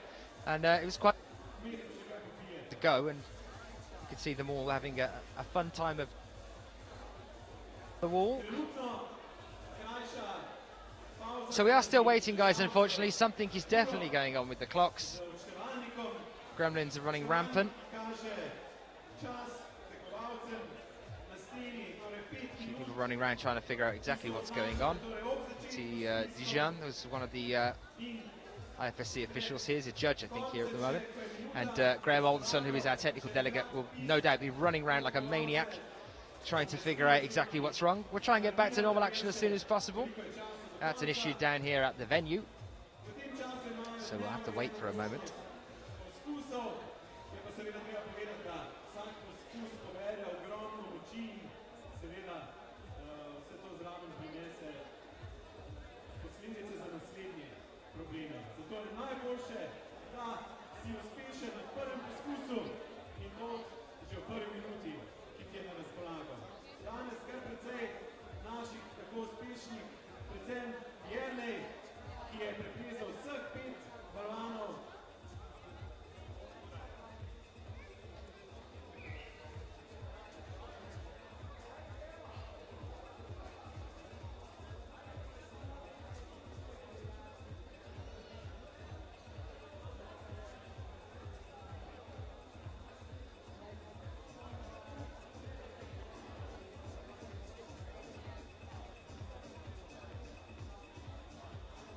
Any questions you might have, do send them in to us while we are waiting. Good to see the judges there just having a bit of a chat about what's going on. No doubt somebody's round the back sorting out the timers. I can see Gregor, who's one of the organisers, over to the right-hand side. Just sorting some stuff here.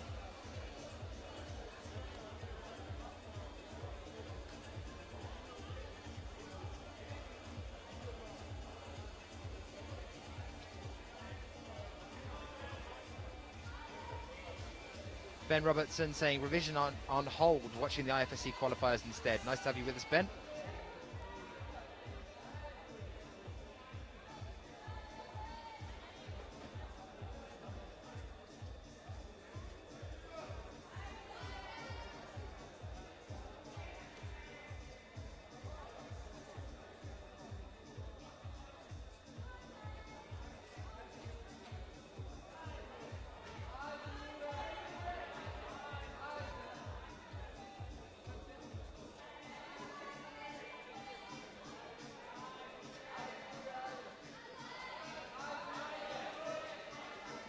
Well, they are back on the wall. Here we are. Dave Barons. Slow and steady wins the race now, Dave. There's one hand. Don't rush this final section. Two hands. Is it enough? That was a finger. One hand and a finger. Not quite enough, I don't think. Dave, don't waste your time. You've got 1 minute left. You've got to get back up on that wall. Ho-Sin-Fai going up with the left here. And it's got him there as well. That's an interesting one. A different beta we're seeing there on A1 with Ho-Sin-Fai using a different tactic.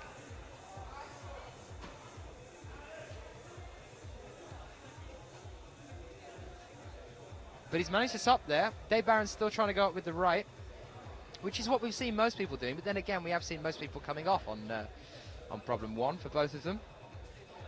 15 seconds. It's looking like Dave, unfortunately, is not going to make it. So close as well. One hand and a finger on for roughly a second, and then just couldn't quite hold it. So he came down again. Fingers crossed now. The clock's counting down to 0, and now it's gone to 2 minutes.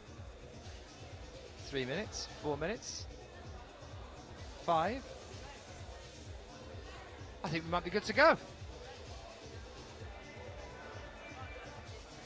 Yep, here come the athletes. So we are back into our normal swing of it now, guys. Bit of an issue for some of the judges and the organisers here with the timers, but looks like it's sorted. And here we go again with our Aussies back out on the wall. There is Tom Farrell, the butcher, out on A1, and next to him over on B2, Chris Webb-Parsons back out now as well.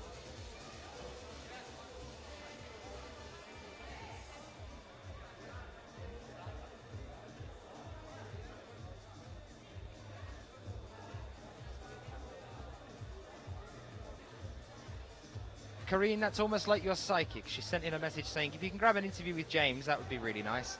And actually, just before you posted that tweet, my producers just said, I'm going to go and get James for an interview. So that's happening, not to worry. Psychic link with Australia. I'll have a chat with James in a few moments' time. And that goes the same for everybody else that's joining us on Twitter as well. As we are reduced to just this one camera here for the qualifications. Any requests you might have, we will try and chat to any athletes we can grab if they wait around for us.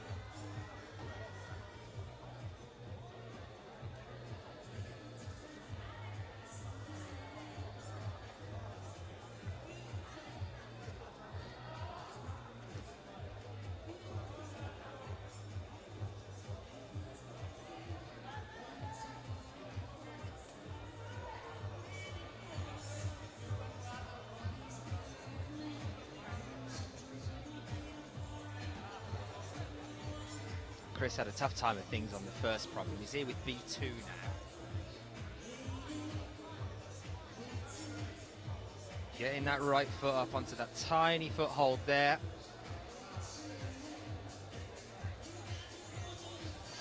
Luke Hobbs from the Hustlers saying it still seems that Dave Barron's is allergic to the final hold.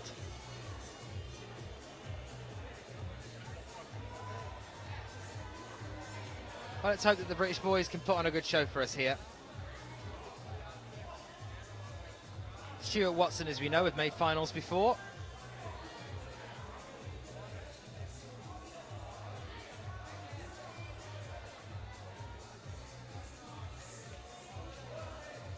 Tom Farrell switching backwards and forwards here from this position just before pushing up to make an attempt on the top. Nice and slow, but just brought his hips away at the last moment there. That's the problem with that. It's a slab that isn't a slab. As we were talking to Shauna about it, she said it looked mean. She didn't like it at all. Really tricky one, and it's proved that it has been probably the hardest so far of all of these problems. Because there's really nothing at all. It's all about the feet on that one more than anything. Making sure that they're turned, allowing you to get as close into the wall as possible, but it's more or less vertical.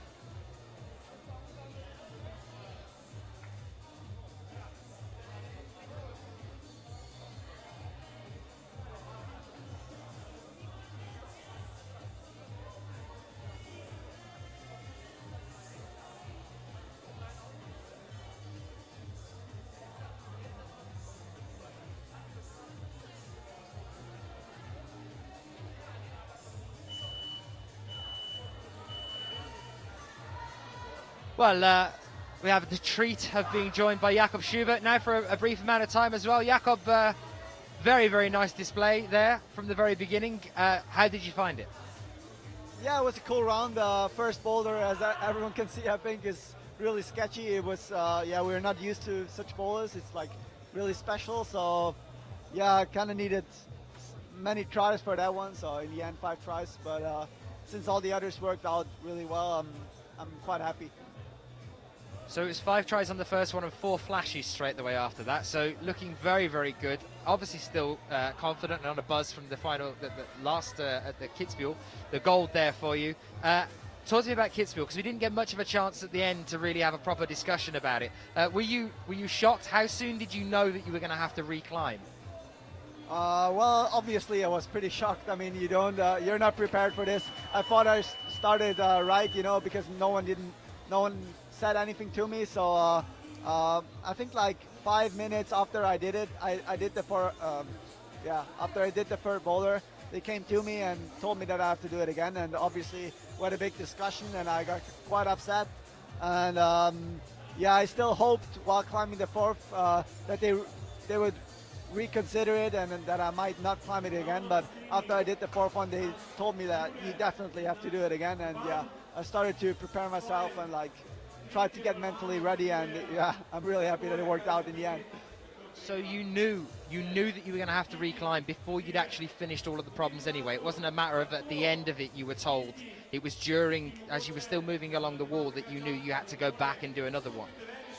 Yeah, I knew before I climbed the last boulder. That's why I wasn't like really pumped when I climbed the fourth boulder, because I knew like I might have to climb again, and it's not sure that I have the victory yet, and yeah, right after the fourth I just had to get back into isolation, and yeah, had a little rest, and then yeah, had to do the job. Well, you had a massive amount of support in the chat room when that was happening. That everyone was just pumped that you were going to come out and just do it straight as you did before, get right up there with a flash and get it nailed, and you did. You straight away came out and did it with your, was it 2 minutes something, 2 minutes 20 or something you had on the clock? Yeah, I had like another 2:20, I think. Yeah, it's nice to hear that everyone was like cheering me up. Obviously, I had a hard time like during the preparation. I was not sure if I can do it again, and yeah, it was mentally quite a big challenge, I think. But yeah, in the end, it was even a more special victory for me, because yeah, I was even more pumped than at any other victory I ever had. So it was kind of a special moment, and I'm happy in the end. I'm happy that it worked out like that. It was your first gold on home turf as well, wasn't it? Your first win in Austria. Yeah, exactly, and yeah, obviously that's even more special. It's big. I really had to wait quite a long time to have the first victory in Austria, and I'm really happy that it worked out this year, and I have 2 more chances to repeat that, and yeah, I'm psyched. So yeah, we have Innsbruck coming up as well. I just wanted to talk to you about whether you have any theories on what you think might be happening this year, because we've had a change with a lot of the well-known male athletes. In fact, you are probably one of the ones that hasn't had a bit of a change at the start of this year. But for example, like Dimitri having a bit of a slow start, struggling to get into it. Rustam particularly as well having a tricky time of it. And then Kilian, obviously not making the semis just recently, but taking the gold the time before that. It seems to have been quite scattered for the boys at the start of the year. And you seem to be one of the only ones that's consistent and is staying there. What do you think that might be? Is that a mental thing, or what do you think it is? Well, I have to say, I didn't make finals in Millau, so I'm not as consistent as Dimitri. Maybe he was like, I think, at the podium at all 3 comps. So I wouldn't say he has a hard time. He's like dominating it right now, I guess. And yeah, I mean, it was always like that. Sometimes in bouldering, it goes so fast. If there's like a sketchy boulder where it's not so much about power, it's more like technical. You don't understand it, let's say, and yeah, it goes so quick that you're like out of semis or out of finals, and sometimes you just need a little bit luck to go through, and yeah, for example, Kilian didn't have that in Kitzbühel, and yeah, I mean, I hope it won't happen to me, and yeah, I mean, today it won't work out for Lucas again, although he's so strong, in bouldering it goes so fast, and obviously you just try to be really strong, to be to make the boulders easy for you, so you don't. There's no place for mistakes, you know. You were here last year as well in Log Dragomer, and we had Jackie, who's the same chief route setter here, and he's set again for us this year. Do you like the style that Jackie sets in? I think there is a difference in the style for a lot of other people. For example, he had this idea that setting up on problem 5 here, he'd got 3 different settings for it, an easy, a middle and a hard. And while you guys were starting off up to A3 and B3, he made the decision as to whether he was going to change that final problem and to make sure that he's keeping you guys on your toes before anybody had got to it, to make sure that he's getting a nice spread. I think Jackie always gives us a good set of problems, and it's always exciting to see. The finals last year were very exciting. Are you pumped about getting through, hopefully, to the semis and seeing what else is in store? Yeah, of course. I mean, I'm always pumped to make finals. Obviously, it's like the goal of every competition to make finals, because there is like the big show going on. You have like big public and everything, and yeah, then you're really psyched to climb, obviously, and in the final everything can happen, you know. So I mean, yeah, I'm really psyched. I like the problems, except the first one. I don't know, it was just a little too sketchy. I didn't think it was so good, and the last one was maybe a little too easy, I think. But yeah, I enjoyed it, and I hope it goes on like that. Like you said, I made finals last year. I didn't really do well in finals last year, but I think it was my fault. I just did stupid mistakes, and I hope it will work out better this year. We're kind of coming towards, well, we've just passed the halfway point, really, of the bouldering season. So when do you start training for the lead? Is that going to start creeping in towards the end of the bouldering, or will you wait until that starts to wrap up before going on? Yeah, well, I think I'll train bouldering until almost the last Boulder World Cup in Vail. So right after Vail, I'll start with the lead training, and have like a month till the European Championship in Chamonix. And yeah, then I'll do Munich just during the lead training, I guess. Last thing before I let you get off and relax for a little bit, because you're finished now for the day, you can chill. The last thing I wanted to talk to you about, because we haven't really ever had this chat properly, was how this all started for you. How did you first start to really get into this sport? What was it that caught you about it? And obviously your family as well, because your younger sister still doing exceptionally well, and hopefully she's going to start moving towards the seniors in the future years. What is it that catches you about this sport? Well, I was a soccer player until I was 12, actually. And I went with my uncle just to have some fun in the climbing gym, and I tried it out there. And I went there like once a week for like a month, and I had so much fun. And then they asked me if I want to join the climbing team, because I look quite talented. And I tried it out, and it was so much fun right off the beginning. And after like some months, I decided to quit soccer and only climbed. Since yeah, what like got me right from the beginning was like in soccer, it was always like training was not so fun, but then the match was fun. In climbing, the training was already so much fun. You know, we had such good chemistry in the team, and I was so pumped about everything. And yeah, I mean, if I think about it now, climbing is just I mean, I really enjoyed it. There are so many different sides of climbing. Once you're like tired of bouldering, let's say, you just do some lead climbs. Once you're tired of lead climbs, you do some multi-pitch. You can climb outside, you can climb in the gym when there's bad weather, so you can do it all the time. And what I enjoy most actually is that you always do it with many more people. Like, I don't really enjoy to climb by myself too much, so I just love it to train with like tons of people in Tivoli. Everyone is making like different boulders, and you just go there and have fun, and it makes you strong.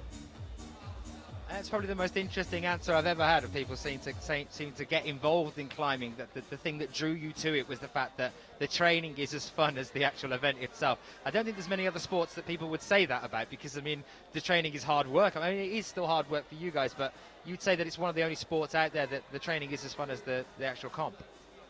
Well, I mean, I can't answer this question since I didn't try out the training in every single sport, but obviously, like, once you're like more professional, the training is getting harder and harder. And after some lead trainings, I wouldn't say, that was really fun, obviously. But yeah, I think, you know, in climbing, you're like doing the same thing in training and in the event. You just climb, And from the climbing, you get strong. In soccer, you do like running around. You never have a ball in your hands or anything, and you're like, oh man, I just want to have a ball and shoot it into the goal, you know? And yeah, that's what you do in climbing, and yeah, that's what I love about it. That's a brilliant answer. Jakob, thank you very much for your time, man. Always a pleasure. Thank you. That was Jakob Schubert. And just briefly, before I get back up there and tell you who's on the wall and who's doing what, as we did promise you, and we thought we'd bring him over again. It's always nice to talk to the lovely James Gusset. James, how was it? It was fantastic. Had a lot of fun, as always. So, what were your final standings? Where were we in tops?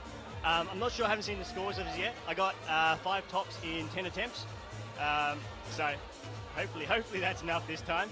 Well, I was just talking to Jakob Schubert, and he's done 5 in 9. Okay. So you're pretty close there, and hopefully that's going to be enough to see through to the semis. Obviously, we're definitely into the lower end now. We're starting to move to the lower end of the seeded climbers that are coming through, and you're starting to build up on that seeding now, aren't you, as well? You're getting points. Yeah, yep, I've got points the last few comps. Just missed out of semis on both the last 2 competitions. Tough luck, but that's the way it works. And we've got Chris back now as well. And we've got Tom obviously with us again here, the butcher. Is there any likelihood, do you know of any whispers on the wind at all, of any female Aussie climbers coming across, or a bit of a bigger team starting to establish itself now? Is that what's happening? It would be nice to see. We do have a female climber going to Toronto and Vail. So Tiffany's going to be entering those ones. But at this stage, I'm not sure if we're actually going to have any Aussie men in those competitions. So the team might be getting a bit smaller again. But hopefully it builds up. So you've been out in Europe for quite a long time now, haven't you? Did we see you in Chongqing? Didn't make it to China this year. So Malau was my first comp, so this is my 3rd one for the season. I've been in Europe for 5 weeks, thereabouts, 5 or 6 weeks. A week left and then off to South Africa. That's what I thought it was, yeah. So you've just got Innsbruck left after this one, and that's you for the year then?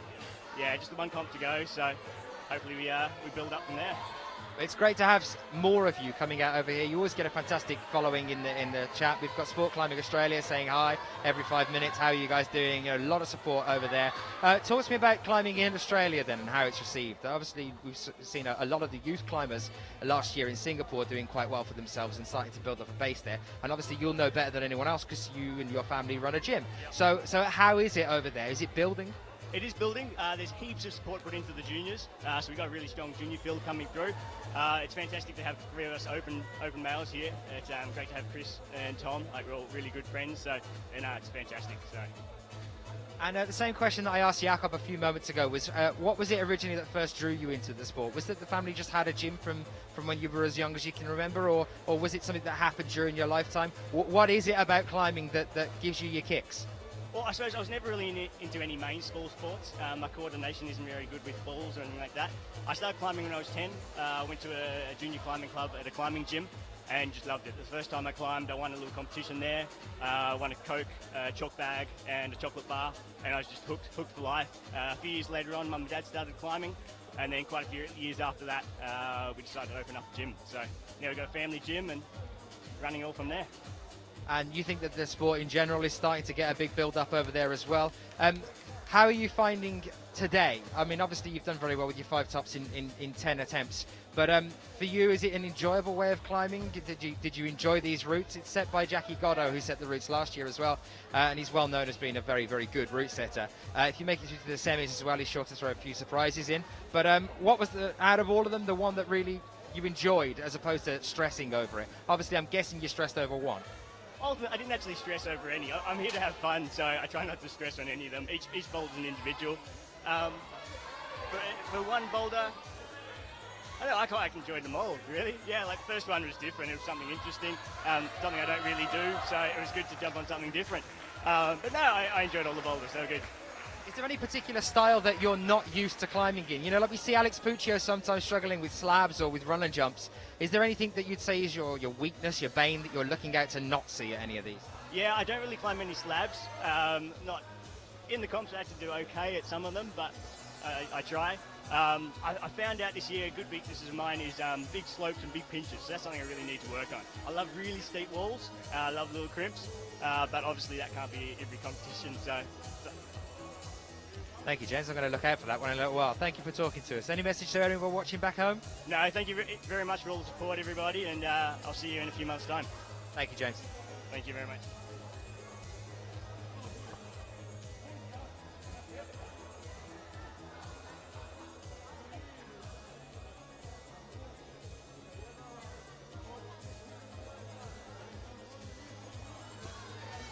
Well, guys, that was nice to chat to him all the way through that one. And also nice to talk to Jakob Schubert as well, always a pleasure. We are back here now with our athletes. Some new boys out on the wall, some Brits here gathering. The rain has set back in again, which is always interesting. Ben West is out with bib number 13. You can see him there on B1 just making a start to push up, and I know some of you are joining us for Ben to have a look at Ben here today, and John Partridge as well on A2 just next to him. Still plenty more to come though, guys. It's going to be a long one. Welcome if you are joining us to the 4th IFSC Bouldering World Cup of 2013. We're here in Dragomer. It seems that Partridge has been stopped for a second while the route setters just tweak the back of the volume here on A2. The big yellow one at the bottom, they're just sorting that one out.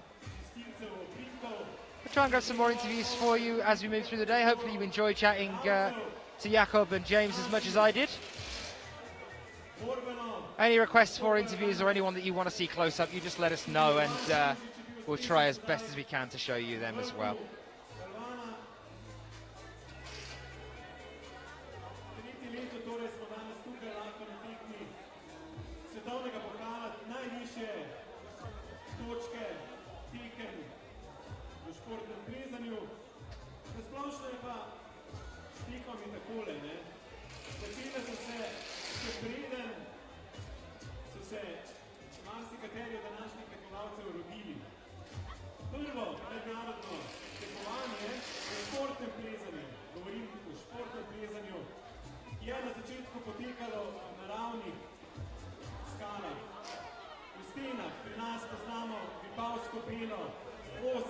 Še danes znane smeri, ženski, moški, četrtfinale in tako naprej.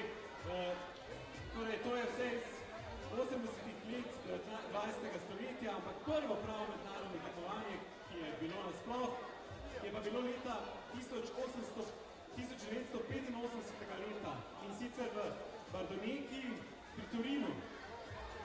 Takrat je tekmovanje privabilo vsa najbolj zveneča imena svetovnega, predvsem prostega plezanja. Tekma, tako pišejo časopisi, je potekala pred več kot 3000 gledalci in to lahko rečemo, da je bil trenutek, ko je iz prostega plezanja nastalo športno plezanje.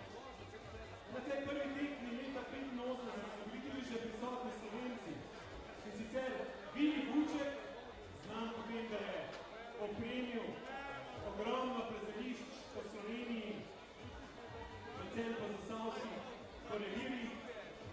Potem je bil Metoč Karja in Cveto Jagebic. No, leta 87 je UIA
takrat seveda še v Jugoslaviji. So Tom Farrell then out on MA3 here. Leta 96. 1 minute on the clock. Prvo pri nas, v Sloveniji pa leta 87. 88. je bilo jugoslovansko prvenstvo v Ospu in udeležilo se ga je 61 tekmovalcev, 43 fantov in 18 deklet. Christopher passes there as well. He's got 40 seconds on the clock. He was doing quite well there for a moment, just came down. Od takrat naprej so naši plezalci postajali vedno močnejši, tudi naši trenerji vedno boljši, kar je vse doprineslo do današnjih časov in odličnih rezultatov slovenskih tekmovalcev in tudi rezultati so prinesli s sabo seveda tudi voljo organizatorjev. Tako imamo v Sloveniji redki v svetovnem merilu kar 2 tekmi za svetovni pokal, lahko izbiramo med športnim prizorjem v Kranju in Polani v Roku. That was Stefan Bednar there of Lithuania that was just over on MA1, really pushing into his last few seconds there, trying to get up that wall. Nice commitment there from him. But unfortunately we are now with our next few athletes. Ben West is back out again. And Andrew Zygarev next to him for the Ukraine in the black. You can see he's over on MA2 at the moment. For Lithuania then, just next to him is Arturas Volkovas. He's on B1, he's in the green at present. The long ponytail all the way down his back. Relatively young athlete, he's only 21 years old. Appearing in one of his first major comps, definitely for us in the IFSC. No previous record. Let's see how he gets on here.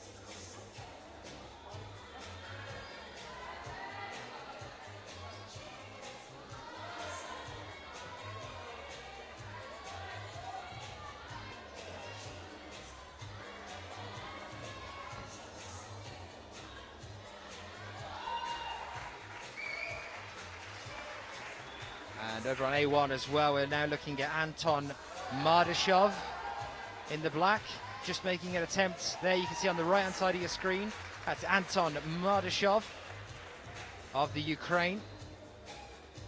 Ukraine, very well known for training some fantastic speed climbers. 22 years old, Anton, from Nikopol. Highest result so far today is a 3rd place on the male juniors lead at the IFSC World Youth Championship in Edinburgh in 2010. So as you can see, just moving through into the seniors category, a relatively young climber, but has podiumed at the World Youth Championships before, which is a fantastic achievement in itself.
Two Brits still on the wall here now then, waiting to see whether we're going to see some tops. Mr. Barron's over on B4 on this power problem with the pinch holds.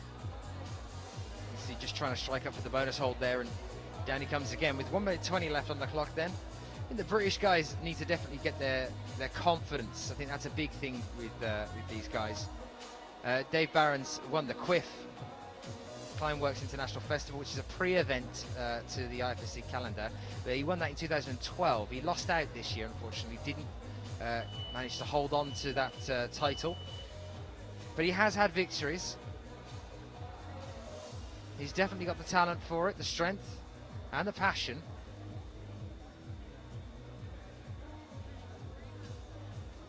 Hopefully with a bit more confidence and self-belief, we might see Dave pushing forward here again.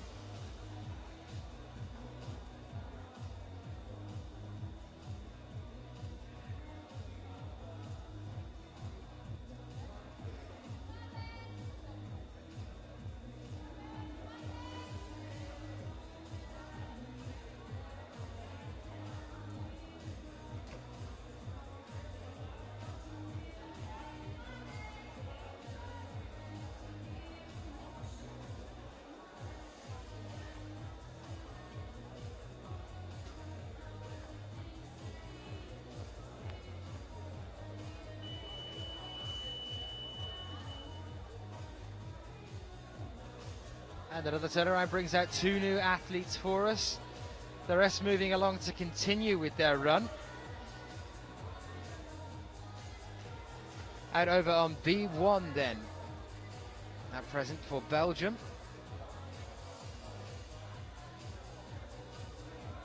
That's Nicolas Farsi. And just next to him there for Germany,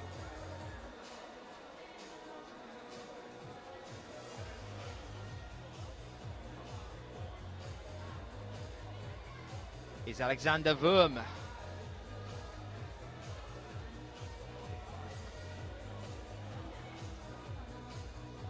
Only 17 years old, from Dortmund. Any relations? Any guessing? Send them in to us on the IFSC chat by using the hashtag IFSCWC. Back with some of our Slovakian climbers as well. Pushing into the latter section here of our athletes. So it's looking good for James at the moment. 5 tops in 10 attempts.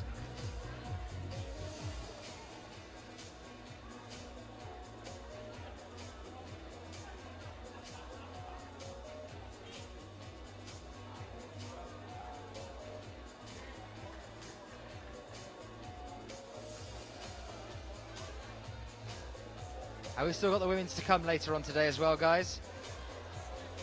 What are we making of these problems then? As we were talking to a couple of the lads earlier from the climbers, Jakob Schubert, James Cassay, asking them about how they found the walls today and whether they're excited to move for the semi-finals and the finals as well. So any opinions you might have, just send them in to us.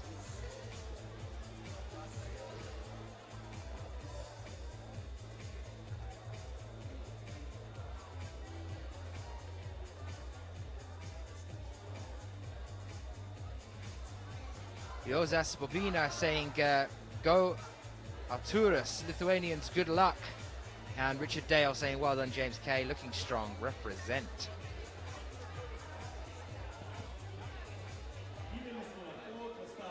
Hey, and it's Stuart Watson joining us here saying the blocks look awesome. Hope you're well, Stu.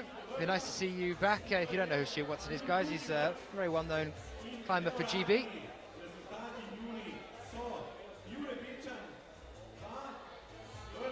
2:10 on the clock now then, and we see Chris Webb-Parsons making his final climb for the day. Of course, it's very difficult for Chris. He's been out on an oil rig for the past month or so, and all he's had out there to be able to really practice is a fingerboard.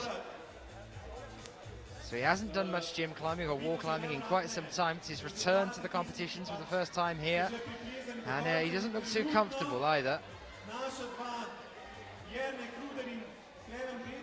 It's a bit of a mixed bag for Chris and for me, because I get the added benefit of having Chris as my co-coms if he doesn't make it through. So it's kind of nice for me if Chris doesn't make it. And that's a horrible thing to say.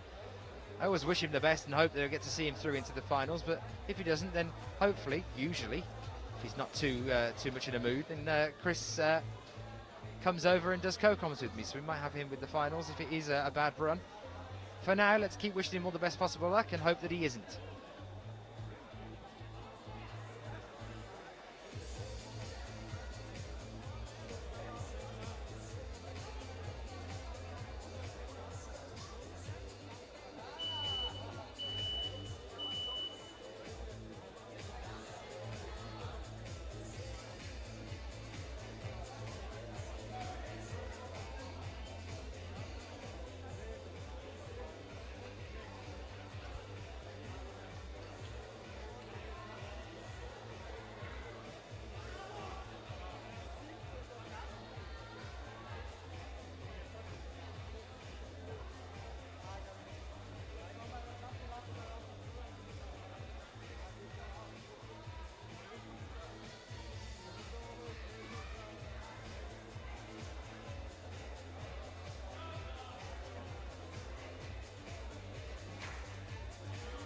some of the German team down on the floor here.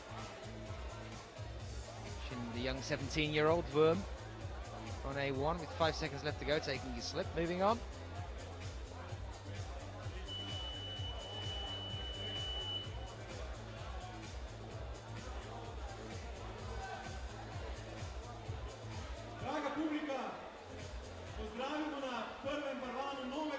Another Slovenian athlete out now then.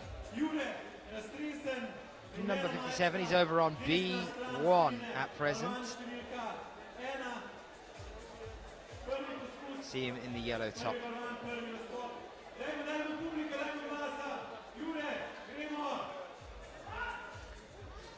This is Jur Rastresen. Over on B1. We have seen Jur before. Only 20 years old. From Kran.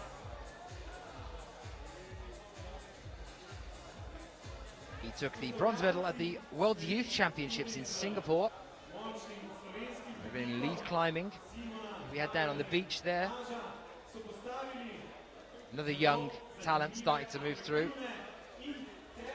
Used to making finals, definitely. Of his 12 best results on the male juniors boulder and lead circuits and the male youth A section, he's made finals in every single one of those. He's took a gold medal once and silver medal 3 times on the youth circuits as well as that bronze medal just recently at the youth championships in Singapore. Predominantly a lead climber though. Yeah. His best result on a bouldering circuit was 5th place at the male juniors boulder European Youth Cup in Milan in Italy 2011. So that's his best result in bouldering. Let's hope that he can step up again on this senior field now, and we might see him pushing against some of these older and a little bit more experienced climbers. Mikhailo Shalazhin as well, you can see later on the wall. You can see him there in the yellow shorts over on B4. Another name we know well from the Ukraine. About to make a start up on this this pinch and power problem. There he is. Here we are now.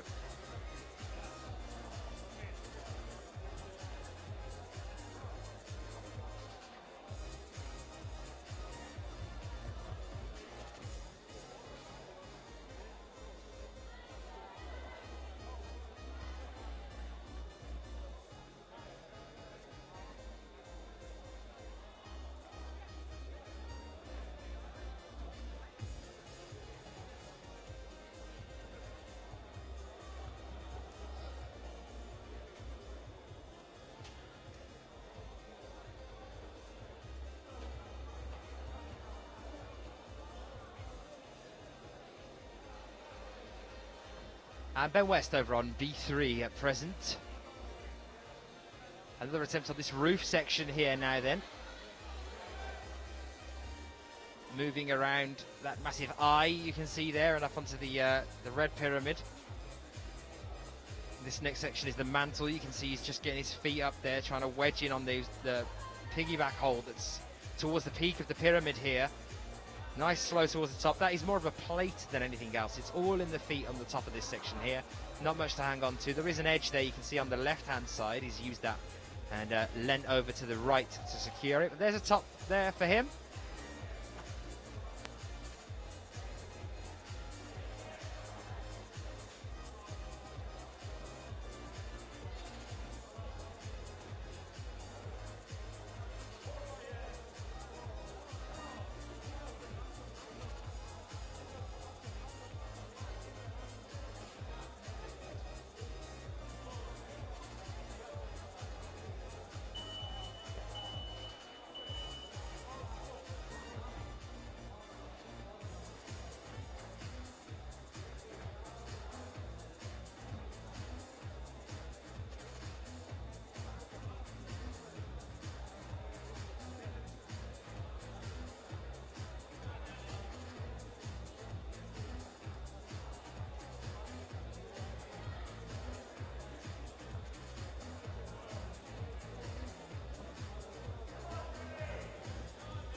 So over on A2 then, you're seeing a bit of a gap at present, and that's due to a technical incident. That was with, you saw the route setters coming out and fixing the yellow volume at the bottom of the wall a little bit earlier on today. That gap is going to carry on moving along the wall, so we're going to have one climber less until the Phantom Ghost has finished climbing.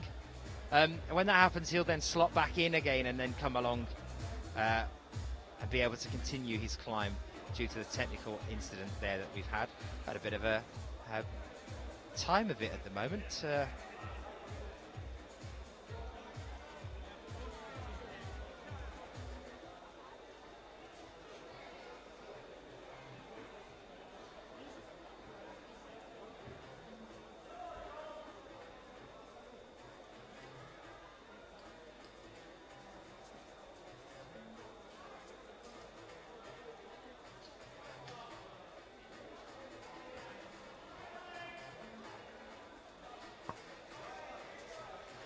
So we've still got somebody on B1 though, coming out now for Japan. We've seen him a couple of times this year. It's Kitosito, I think. Double check. As I said, you have to bear with us today. I do our best that we possibly can to make sure we get all of the names sorted. This is Shimizu Asushi now on B1. Number 6, see him here on this point that we've seen a lot of our athletes here having to take their time to go a little bit more static for that final move. So yes, as I said, you'll have to bear with us today. We've had our share of technical issues. I'll do my best to let you know who everybody is and when they're climbing.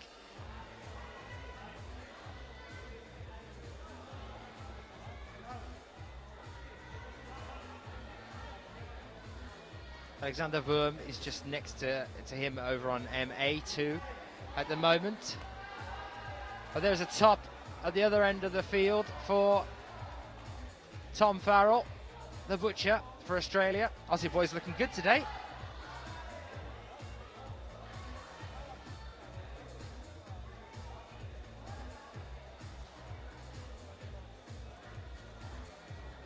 Stefan Bednar now for Slovakia as well on MA3. You can see him just starting again here. There's the start holds, getting into position on this volume-based problem on the way up.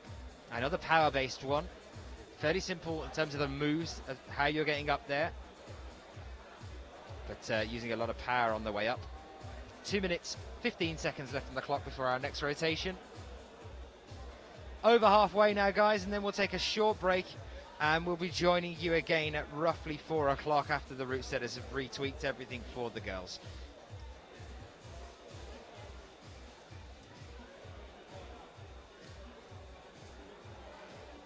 So you guys can go off and get yourselves some lunch.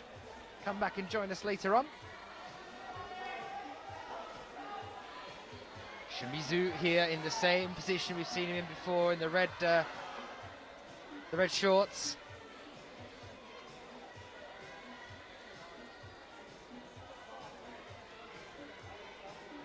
Belgium athlete over on MB3 as well.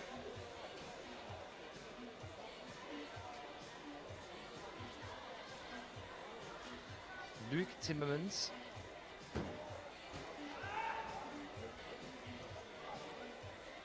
Got to get above that mantle. Unfortunately, you can see the legs starting to shake there. It just started to lose a little bit of footing, I think, and needs to come down again. Luc has. Time enough again, though, to get back up on that wall. Shimizu frustrated with B1 at the moment.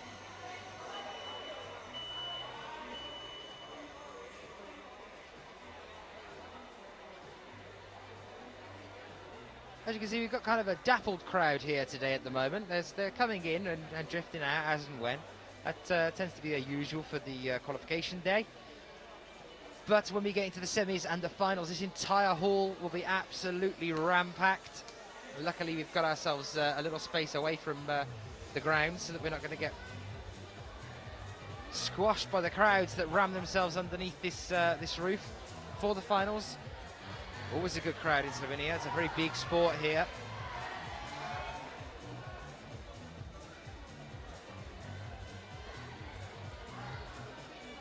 Some fantastic athletes as well for Slovenia. A few new ones as well popping up in this competition. Traditional for the home country to have a few more slots available with their athletes, bringing in a bit more of the local talent. Our two new athletes then, we're back with an Austrian climber over on A1 at present. Number 20, that is Max Rudiger. We've seen him before. And Slovakian climber just next to him as well is Willem Furkak. He's over on B1 at the present moment in time, 21-year-old athlete from Kosik. Again, another one with no prior record on the IFSC circuit. Man setting out to make a name for himself. Somebody who does have that record on our circuit is definitely Max Rudiger, Austrian climber. He's only 19 years old as well. It's from Evan. The record is has been made on the male juniors boulder and lead circuits. Another one like Jakob, his teammate, that seems to do both, and hopefully he'll continue to do so. He was 4th in Singapore last year at the male youth championships. Sorry, the World Youth Championships in the male juniors lead category. Highest result so far in bouldering. He's had a gold medal in Milan at the male juniors bouldering there. In Italy in 2011. He's also had one at Veliko Tarnovo in Bulgaria in 2011 and another one at Edinburgh as well. So he's been on the podium before, Max. He might be young, but he's definitely starting to push through and attempt to make a name for himself on the senior circuit.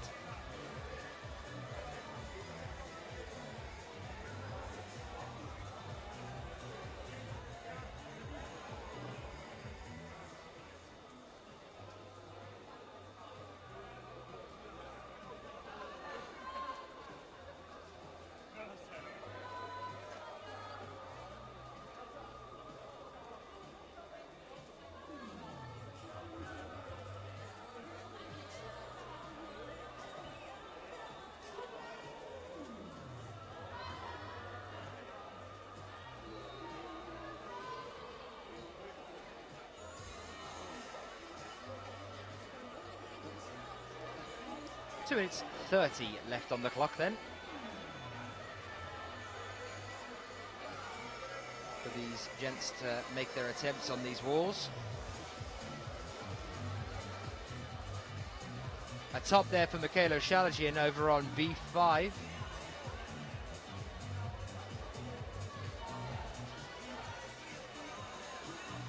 A nice finish there for him. Ben West then over on B4 at present. Still addressing the situation with 2 minutes just under now left on the clocks for them. A reminder again for you guys to get yourself over onto Facebook /Sports Climbing 2020. Give it a like if you haven't already for us. It's helping us to try and push forward to our Olympic bid. The decision is creeping up day by day for September. Will climbing be in the 2020 Olympics? Do you want to see it there? Well, you can help us by getting yourself onto Facebook and clicking a like on there as well, and also the donation campaign that's running over there with a chance to win one of 54 prizes. 54 prizes to be won on that one as well. That's www.facebook.com /Sport Climbing 2020.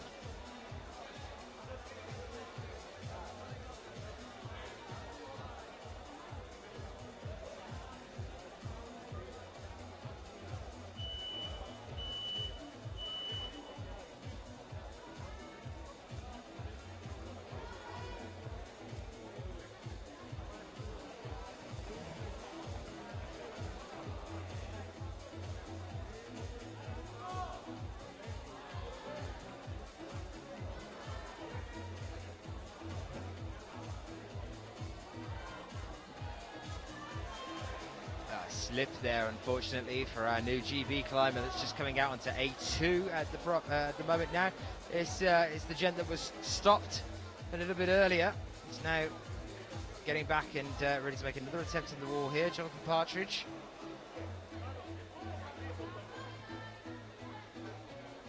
29 years old from Beaconsfield. Highest results so far was in Sheffield in 2011, where he ranked 10th overall.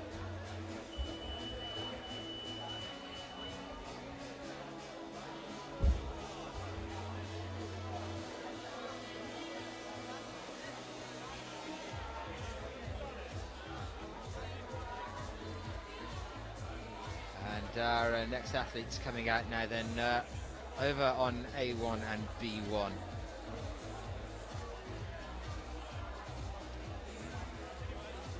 Joined by Marian Suliga for Slovakia, and another Finn climber here now as well, Anton Johansson,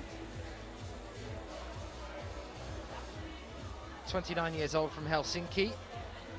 Highest result so far today was 5th at the Male Youth A Lead European Youth Cup in Kran, so in or on Slovenian territory. I wish him all the best as he starts to make his way along here. He's in the blue here, Anton Johansson.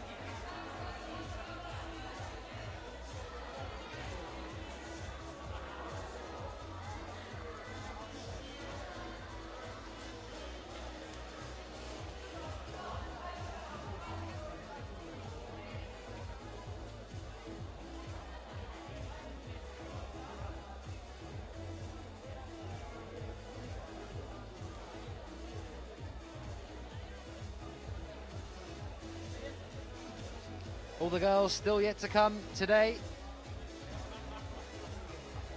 A few of them were around here earlier this morning watching. I can still see some of them now moving around. Alex Puccio, Minia Leslie Wajastic. Vera Zilistra's around as well down the bottom, as is Akio Noguchi. So a few of the girls getting a handle on how difficult the men's routes are. See if they can formulate any opinions of their own before they come and have an attack at their own walls, which will be reset for them in the break, before they go into isolation a little bit later on. The rain is absolutely pouring down here now as well. It hasn't really stopped at all since yesterday, so we're very lucky to have this indoor, I say indoor, we're in this huge tent. It's semi-indoor. This is usually an outdoor wall. This wall here is set by people in the break between the World Cups, and can be used by the locals to come down and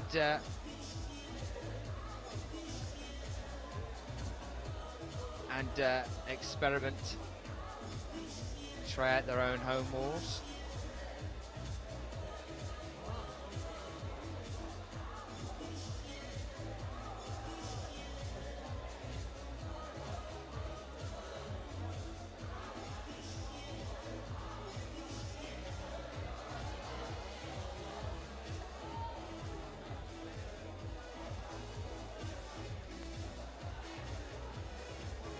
So 1 minute 40 left on the clock here now then.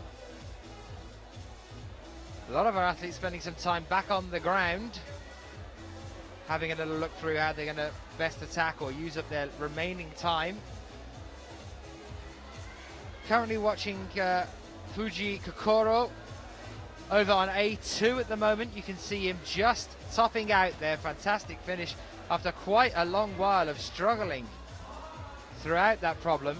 Kept getting to the hemisphere, the yellow half a ball, and just slipping and coming down on that point, but he managed to get past it just, and it's done him well as he's getting the top there now as well. 1 minute timer then flashes. These athletes now have less than a minute to try and top out on these problems. All of these athletes struggling, fighting away for a place in the semi-finals. 20 slots to be won. 10 from each group, as we've had split groups with our male athletes here. An A and a B.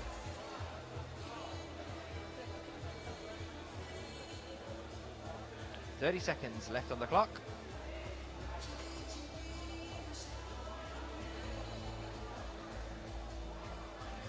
Pitch climbing joins us again. Nice to see you with us. Good luck to all Team G qualifying today and climbing for tomorrow. Unable to watch this weekend.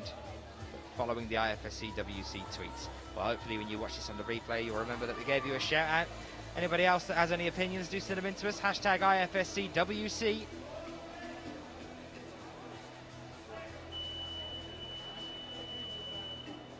We get another rotation now. Some more athletes coming out. Really moving towards the last section of the day here now, guys. Only 7 more athletes coming out to start on problem 1 and move away along the wall.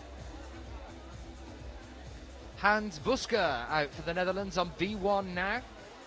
And next to him, our Italian athlete, the 38, you can see him there over on A1 as well, is Stefan Scarperi. Scarperi is an interesting one, 22 years old, born in 1991.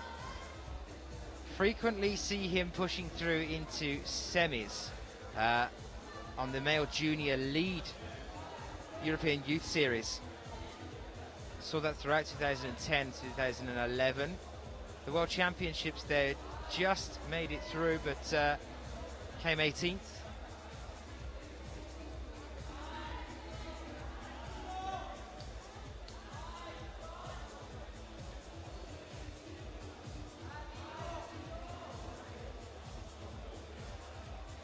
So let's head over onto the far left-hand side of the wall for a moment on MB5, where the British athlete Ben West is currently having an attempt on B5. You can see him in the red on the far left-hand side.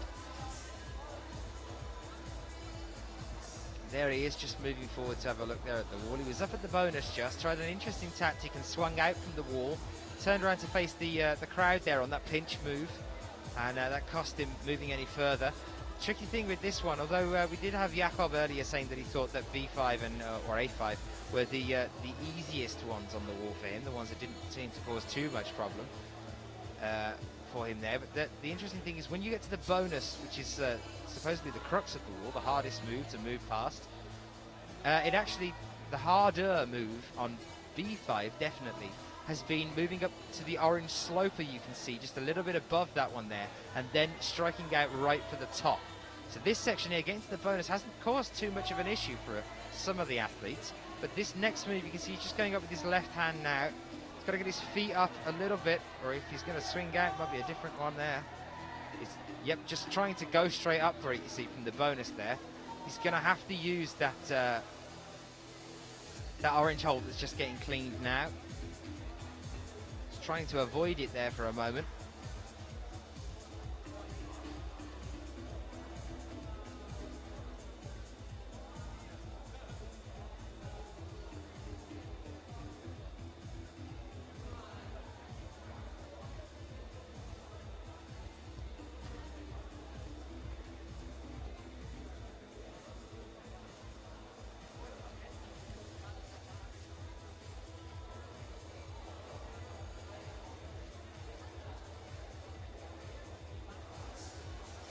So just 4 more athletes after Hans Busker to come out on Group B.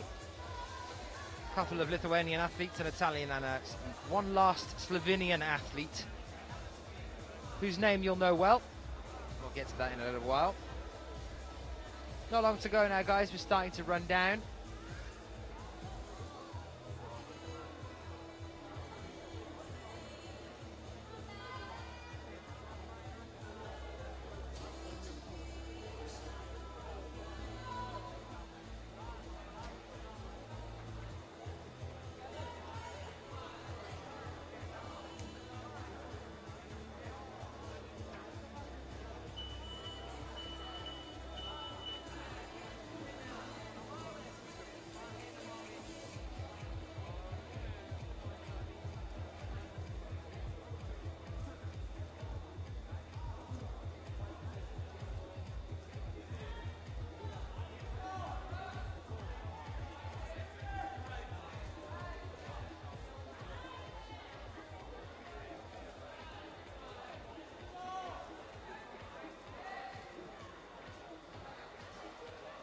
.30 seconds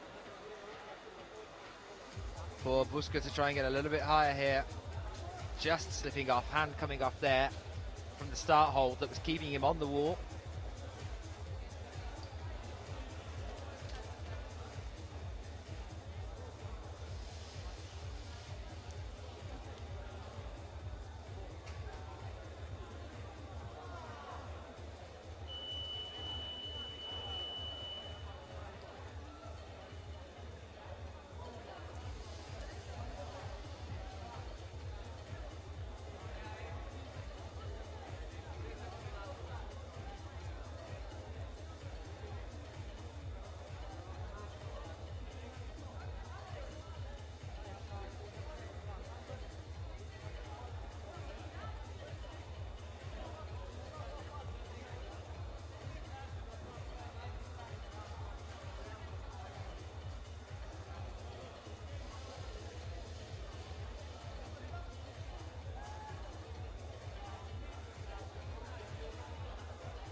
Sandeep out now as well for India, over on A1 at present.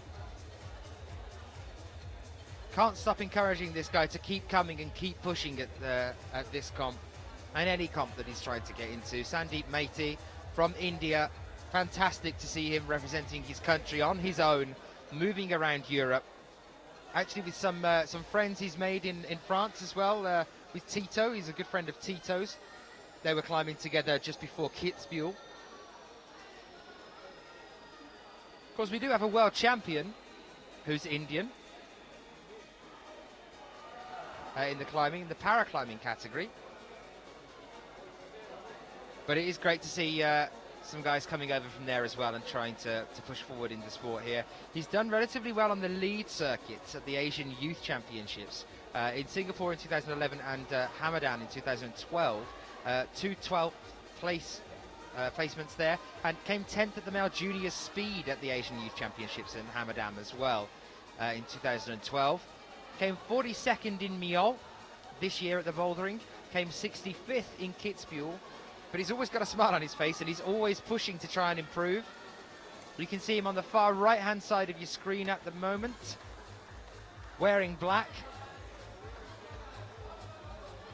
Just about to start again, trying on A1 to push up here.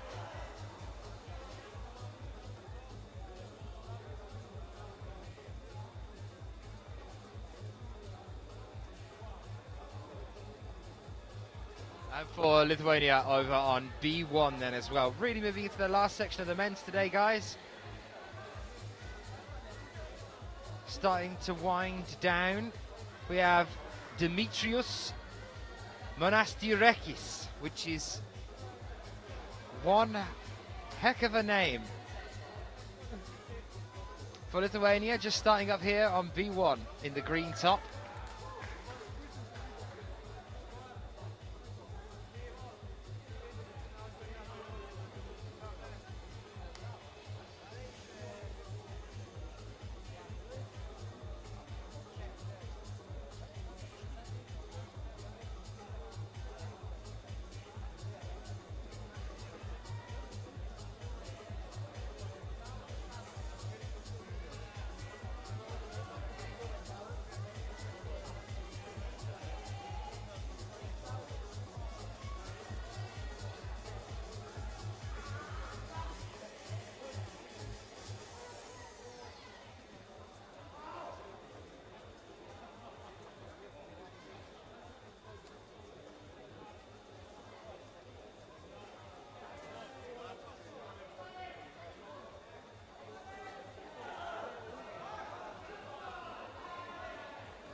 Another turnaround. Some more athletes coming out then. Another Lithuanian athlete. Straight after Dimitrios, we have Vilimantas Petrasiunas.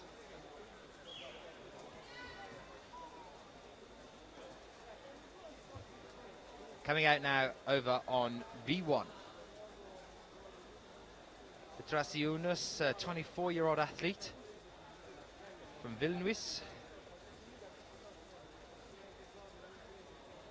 and has made a relatively good attempt at coming to the bouldering comps of the IFSC over the years, stretching back to 2009.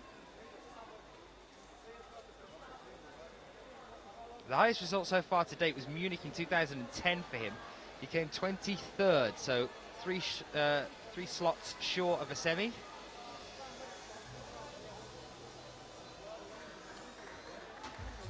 Next to him, Russian athlete moving out now as well. And that is Georgy Derkashev. He's over on A1 at present.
Up there for our athlete from the Netherlands over on B2. You can see the relief there a little bit as he got down.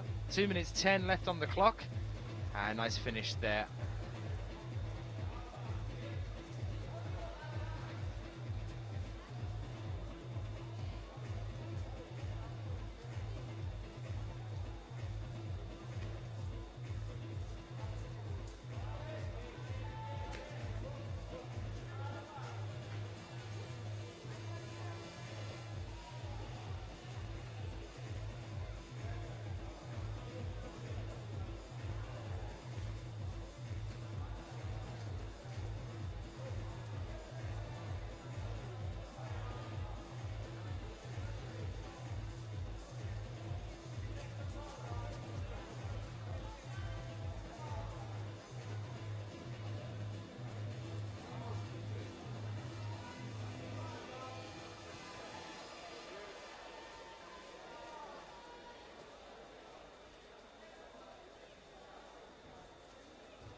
Our British athlete then over, currently on MA4.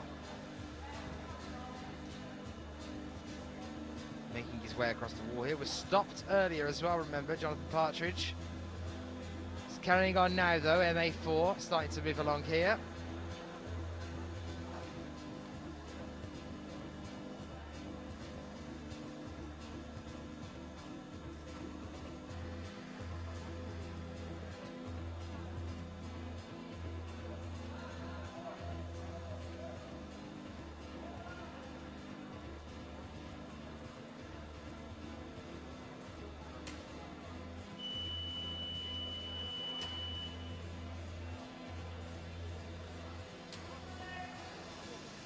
Well, in a few more rotations, B will be finished with, actually. We've got a few more in Group A than we have in B. So our next athlete that moves out is for Japan. You can see on Group A at the far end there, number 8, and that is Sugita Matsatoshi. And after him on Group A, we still have 4 more athletes to come out and climb there. But over on B, Group B here, our next athlete just to come out for Italy then is Michael Picol-Ruaz, we saw just recently as well. And after him, there's only one more athlete to come out for Slovenia. He's only 17 years old, Michael Picol-Ruiz from Bolzano. Currently lives in Santa Cristina. And his best result so far to date was in a male youth A boulder category, and that was second place. So he's taken a silver medal on the youth circuits. Is he going to be able to push through into the semi-finals here today?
Very, very close now. A Belgium athlete over on B5 at the far end, over on the far left.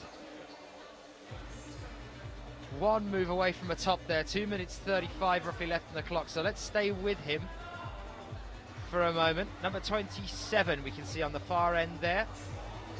B5, Nicholas Farsi in the black.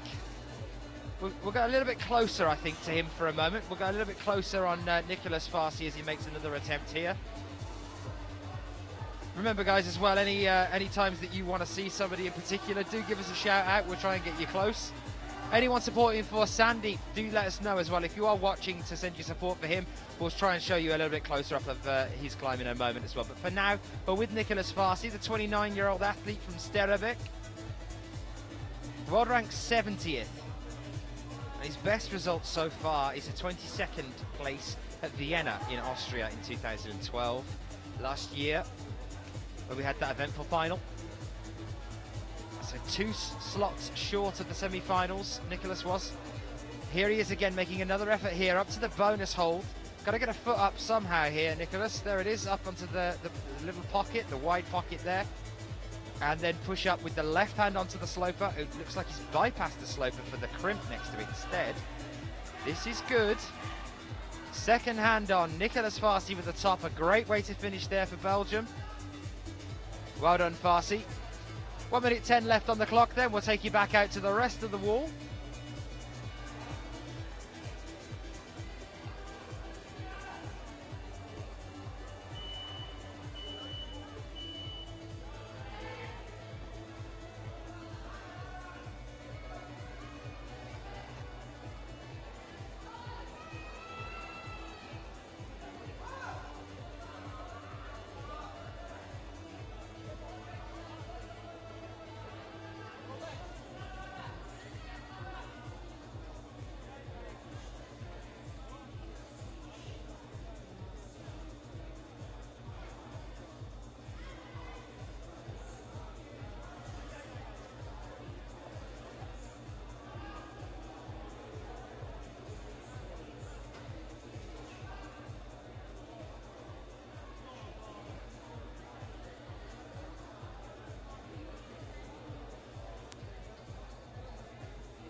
So, 2 new Slovenian athletes out now then on A1 and B1 in the yellow tops you can see there.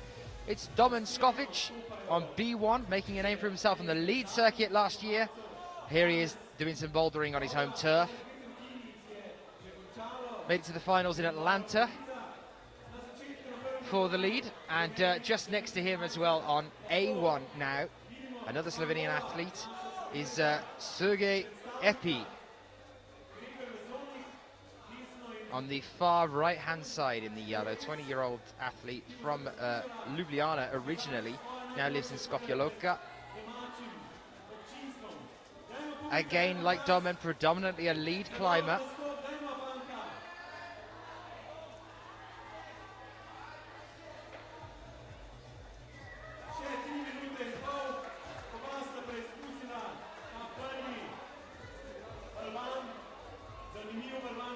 So best of luck to both of those athletes. While we start to lose our last athlete, or the prior athlete from Slovenia, on the other side of the wall, the far left-hand side, on B5.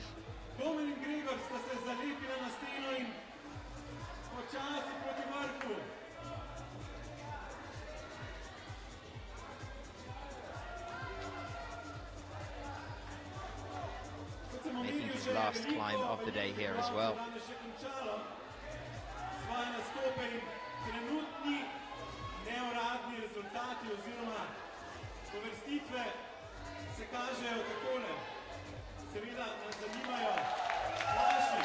And that was a top for Epi. Round of applause from the local crowd here. On the far right-hand side, Domen still struggling away over on B1. But on A1, a top there for him. Been a while since we've had a top on, well, any of the boulders, but A1 in particular.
And now a few more athletes out to come, then we go over onto the far right hand side of the wall to welcome the last few. We have finished up now on B1, but on A1 we have a few more left to come. Another Slovenian athlete out now. This is Sergej Epi coming out on A1.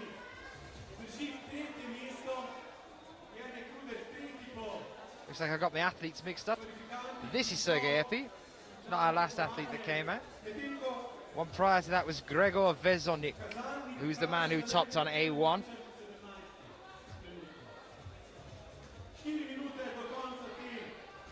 Shimizu making his last climb as well of the day over on B5 at present. But for now, let's go over to Sandeep, who you can see on A3 at present. Trying to start off on these volumes here, this central section of the wall. You can see him there in the black, in the middle of your screen at present. Trying to get up onto these volumes. This is a relatively straightforward in terms of movement and the beta for it, but it's pretty much a power problem.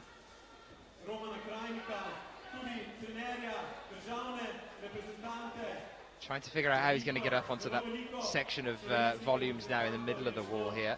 Just next to him, though, Italian athlete, I think is Scarpelli. I'll double check, just made a top on B2 then, which is putting him in pretty good stead at the moment.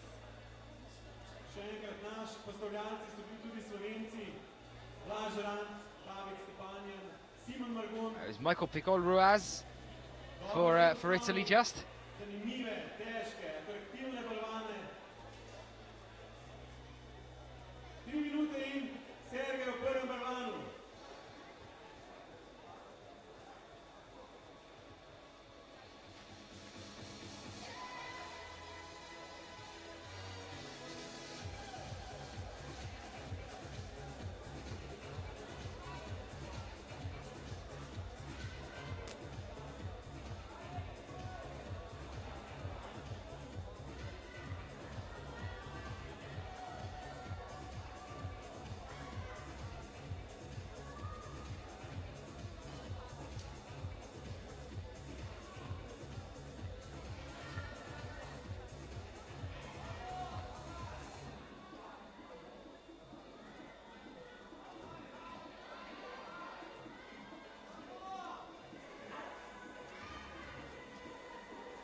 We've just had one over on A5 now, a top there for number 9 for Japan.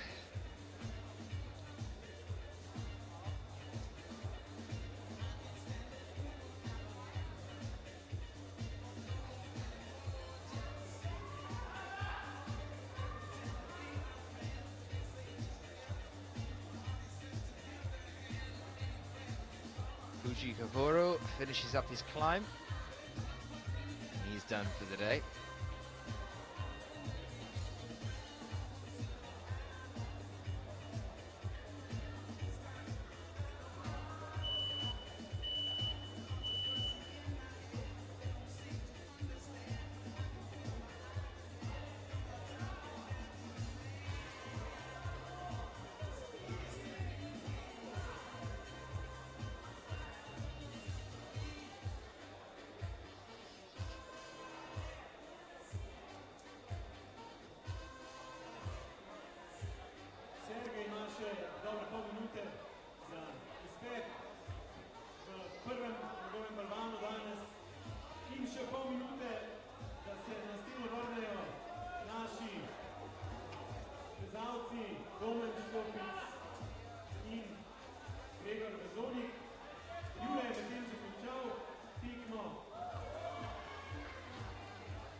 And Tom Newman now for Great Britain, number 12, over on the far right-hand side.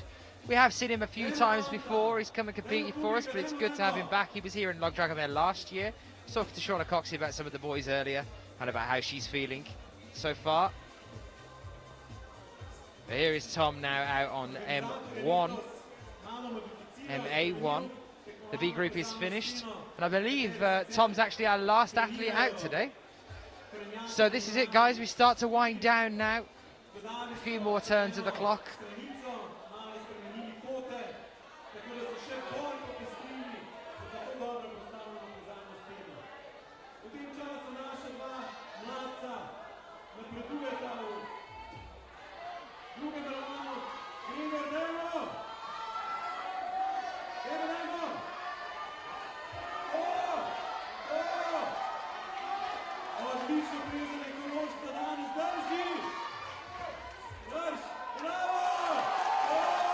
And a fantastic top there for Gregor over on A2 in front of his home crowd. At the same time, we saw a top then as well for our Italian athlete, relatively late out into the game, number 38, Stefan Scarperi, who's just made a top there as well. And another one here for our Lithuanian athlete, number 34, Vilmantas, just making a top there as well.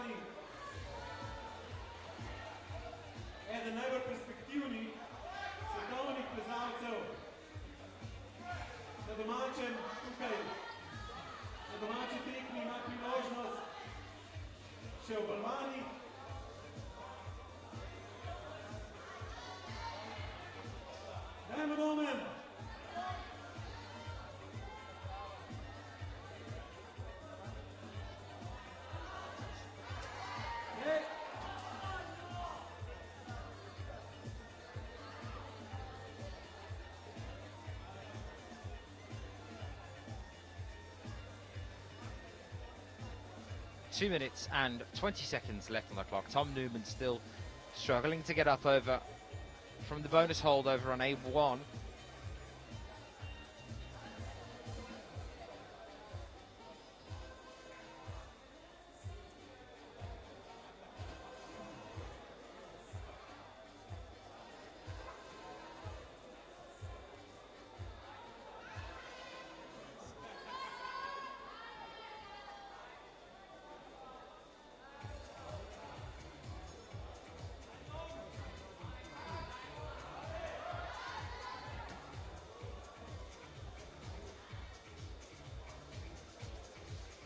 Tom Newman, a different tactic here now, unusual thing to see, going up on the left-hand side.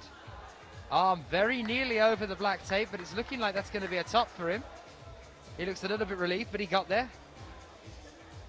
Completely different beaters to what we've been seeing the other athletes use all throughout today. Even the athletes that did manage to go around to the left-hand side used the foothold on the purple after going up the normal way and then moving left. Tom just went all the way up the left-hand side then on A1. He goes back into isolation for a 5-minute rest before he comes out and starts to attempt A2. 1 minute left to go and a round of applause starting to build from the crowd. Domen Skofic just got the bonus hold now on B2. One move away. Joining the hands up here will give you your top, Domen. Just be careful you don't get the angles wrong here, because leaning out too much is going to bring him back down. You see him in the yellow there in the middle of your screen. There we are, a top for Domen Skofic, and a round of applause from the crowd. Young athlete gets a top on B2. Who would expect to see Domen in the semis? Of course, his ranking as a boulderer is quite low, as he's predominantly a lead climber, so he starts relatively late in the competition as well. How have you found the walls then so far, guys? You like them or not? Let me know. You can get there using the hashtag IFSCWC, and you can let me know how you found everything here today.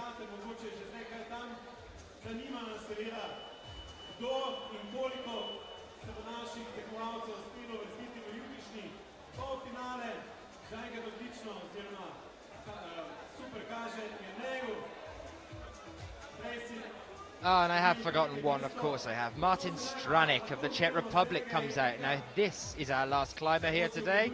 23-year-old Martin Stranek, 31st on the world rankings, and has had some pretty good results in the past as well. Very narrowly missing out on places in the finals. 2 7th places, one at the World Championships in Arco in 2011, and won at Vienna in 2011, and won 8th place at Vienna in 2012 as well. So just a couple or one place away from making finals. And there's no shame in that. We've just seen Sean McCall in Kitzbühel come 7th and just miss it. Kilian Fischuber below 20th. Overall on the rankings as well there in Kitzbühel. So Martin, not too bad a climber at all, really. Got a nice history on the male juniors lead circuit as well. Several podium positions there.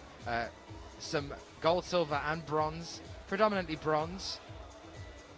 But he's done very well.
Dobre trenje in potem seveda boljši oprijem.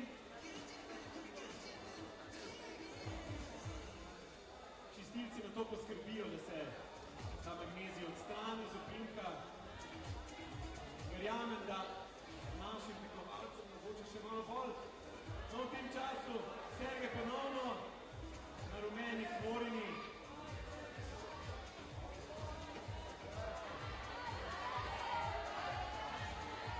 Rečemo ključne mesto tega drugega balvana.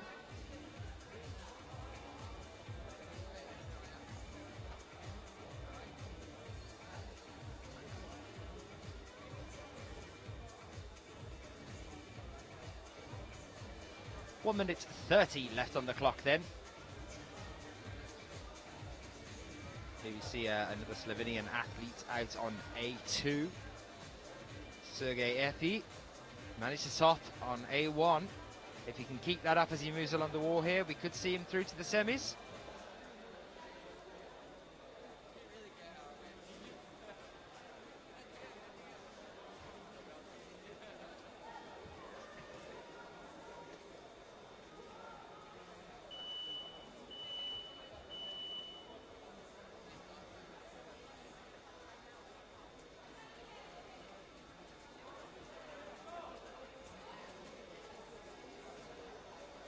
Sergej Epik ponovno, še 45 sekund do konca v svojem drugem balvanu danes. Sergej Škofjelovčan, lansko leto skupno 7. v državnem prvenstvu na balvanih. Bila je le ena tekma v Kranju in takrat se je pokazalo, kdo je tisti trenutek bil najmočnejši. Zmagal je danes najboljši, trenutno najboljši od naših. Italian athlete now over on B3. Just as I start to talk about him, he comes down. And unfortunately, with 5 seconds on the clock, it's looking like he won't be getting back there again. So that's not there for him, unfortunately, even though that was a very good effort. And it looked like Michael Picol-Ruiz was getting ready to top there for a moment. Fortunately, just couldn't quite get his footing rather, He couldn't quite get his feet into the right position, and he just came down at the last moment. Tom Newman moving along onto A2 now. Our wall starting to empty up, and we'll leave you guys to go and get something to nibble, have a bit of a break, and be back with you a little bit later on in the day for the women's qualifications, which will run a little bit later on as well. We're going to be starting that about 4 o'clock Central European time, so that's 4 o'clock for us. And then we'll probably be running till about 8, half 8 with the women's qualifications. Predictions for the women's qualifications, get them in onto IFSC's Twitter. Let us know what you're thinking about that one. We have 3 gold medals out of 3 World Cups so far for Anna Storr. Is she going to be able to do the same thing again here? We'll be talking about that and some more predictions and the thoughts for the women's later on today when we get onto the women's qualifications. A top there for Domen then, Domen Skofic, yet again another top, so hopefully we'll be seeing Domen in the semis. We shall wait and see. There are 2 groups and he has to be in the top 10 of those, and quite a few of our high-ranked athletes did very well earlier. Jakob Schubert topping all 5 of the problems here. Cam joining us from Australia on the chat saying the walls are awesome, so much space and variation. I would really love to climb there.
Less than 2 minutes, Tom Newman just taking a bit of time to clean the wall there over on A2 at the present.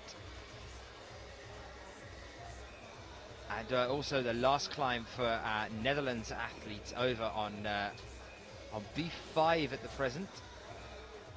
Hans Busker,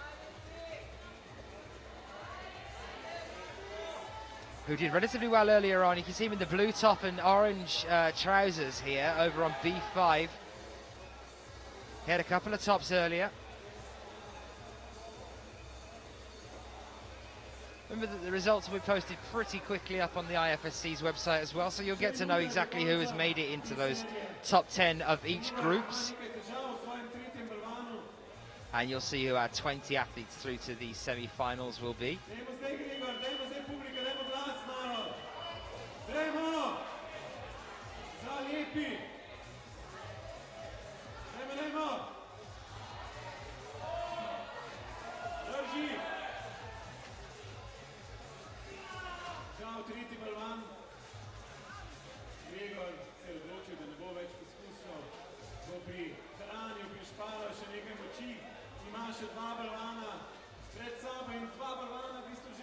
.30 seconds now. Tom Newman really has to pull something out of the bag here. If he's going to make any serious effort at topping, it needs to be now.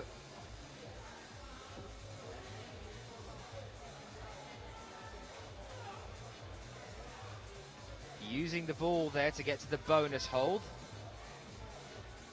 Just height, I think, getting in the way there.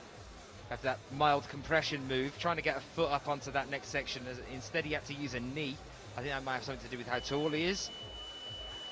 You do get problems that are, or that do favour smaller or taller climbers.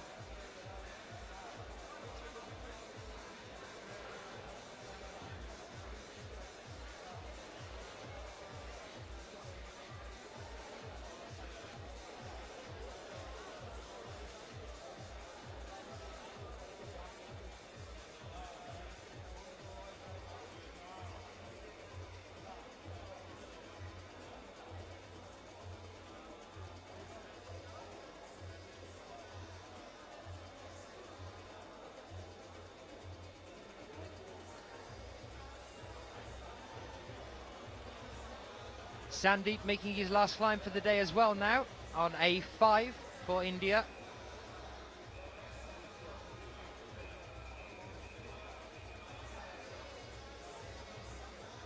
Moving off into the sloper section here. Jakob Schubert earlier said that he thought that the two problems on 5 were the easiest ones of the day.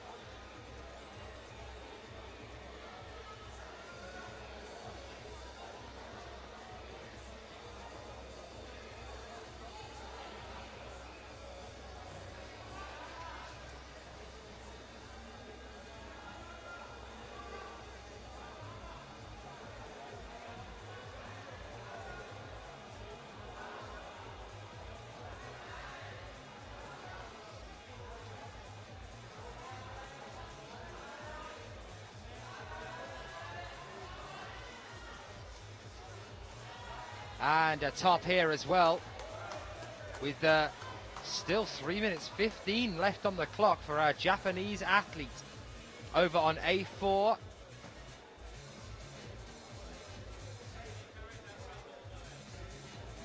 Last, I think, coming out, which is Sugita Masatoshi. Martin Stranek in the same point we saw Tom Newman in a moment ago. Over on A2, again struggling with his feet there as well. Next to him in the yellow that you can see just moving forward over onto A3 now, that is Sergei Epi.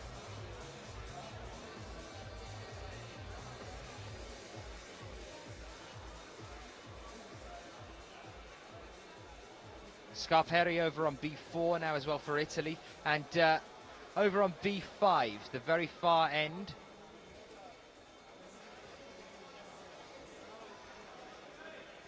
for Lithuania.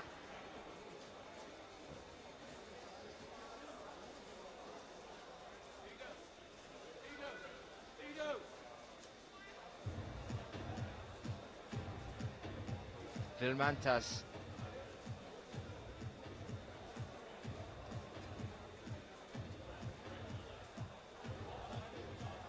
Sorry, no, actually, that's Demetrius Monastirekis. 1 minute and 35 seconds here now.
So now moving into the last few climbers. We're into this section of the wall, this stage of the day.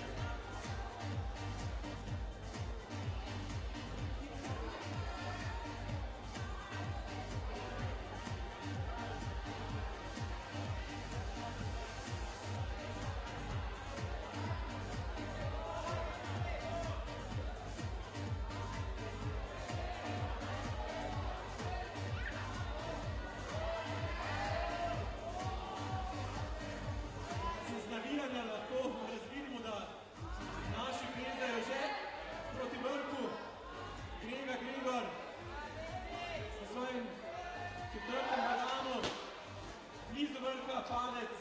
Two Slovenian athletes. You see the crowd is starting to shuffle down with them now. You can see the coach down here as well, standing next to Jurbechen. Roman, Slovenian coach, down on the ground having a look at things. Na levi strani rumenih majic Domen z lepim skopom, ampak žal malenkost kratkim v svojem četrtem balvanu. 3 minute in 15 odštevalnik sekunde odšteva do nule.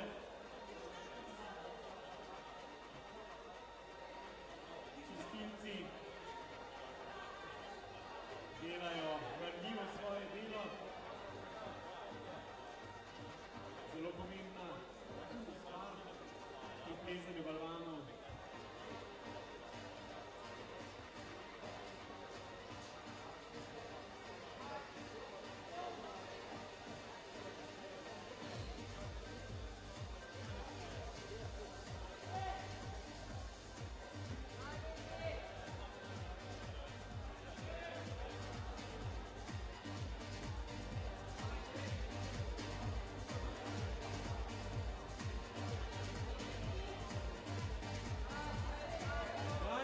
Dajmo! Drži! Stisni! To! To!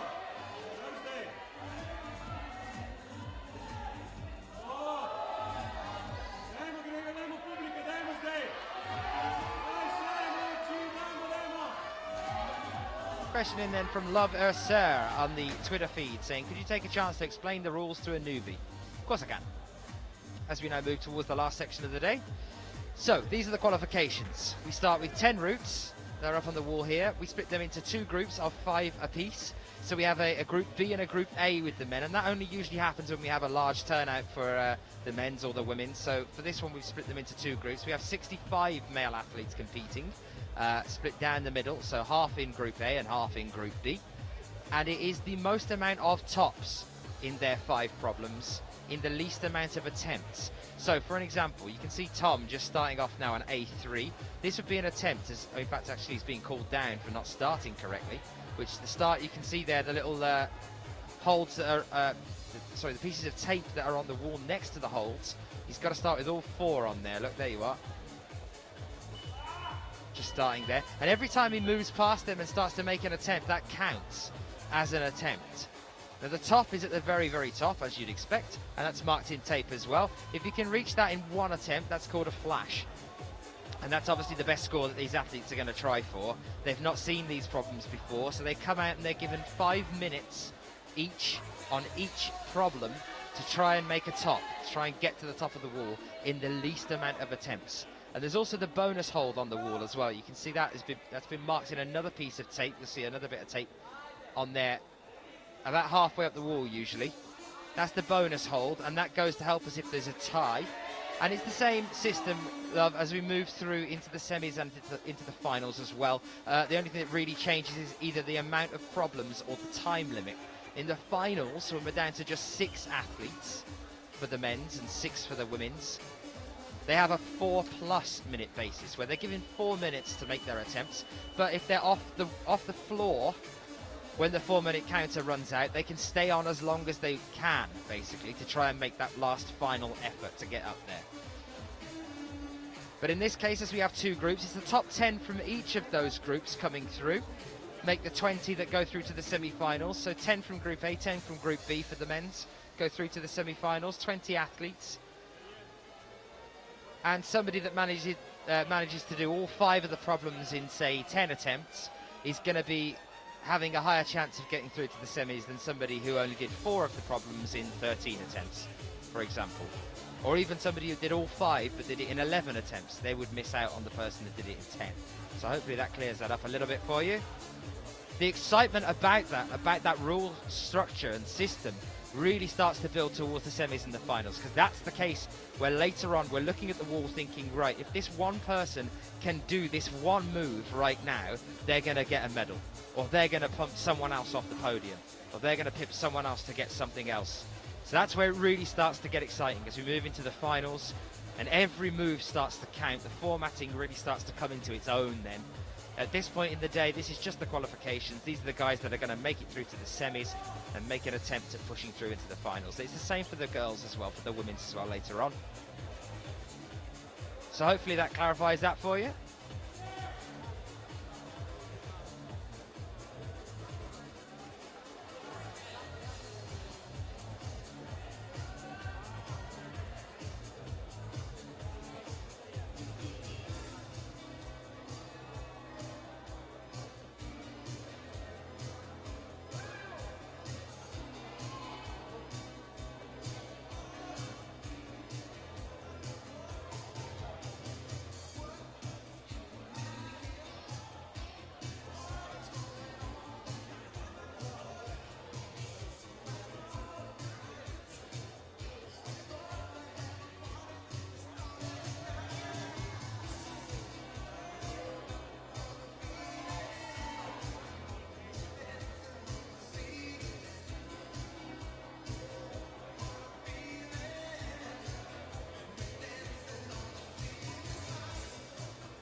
Another question in then from Leo Jokinen on the Twitter feed. How many will be qualified into the semi-finals? That's 20 athletes through to the semis. From our 65, we go down to 20. And the same for the women as well, 20. So down to 20, and then that 20 in the semis goes down to just 6 places for the finals here. And we've got all that still yet to come as well.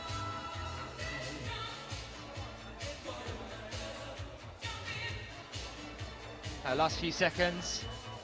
Our next athletes come out again then. Tom Newman. Out onto MA4. Last couple of rotations now, guys, and when we'll clear up things here, say goodbye to you, and be back a little bit later on this afternoon. I can see Maya Vidmar walking around.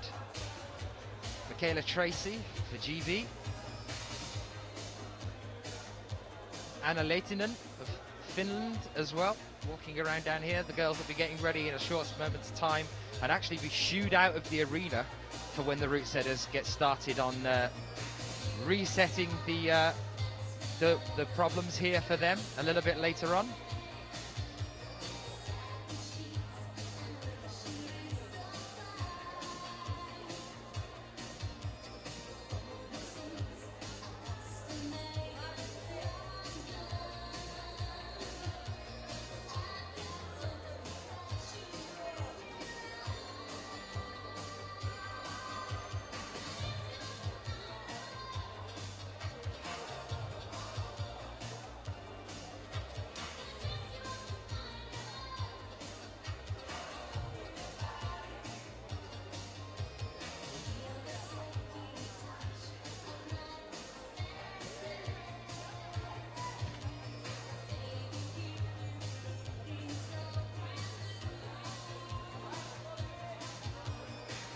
3 minutes 20.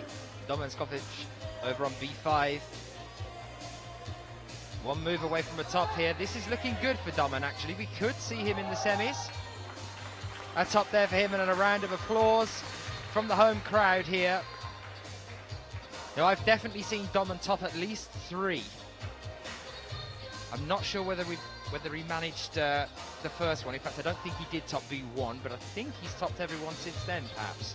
So we'll get that double checked. Remember, the results will be coming up on the IFSC's website relatively soon after we finish here. You'll be able to see who those 20 men are for the semis tomorrow, where, fingers crossed, we'll be back to normal functioning. Bring you some different camera angles, some names up on your screen as well.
Well, there's our last climber of the day, making his penultimate climb. Martin Stranik over on MA4 at present.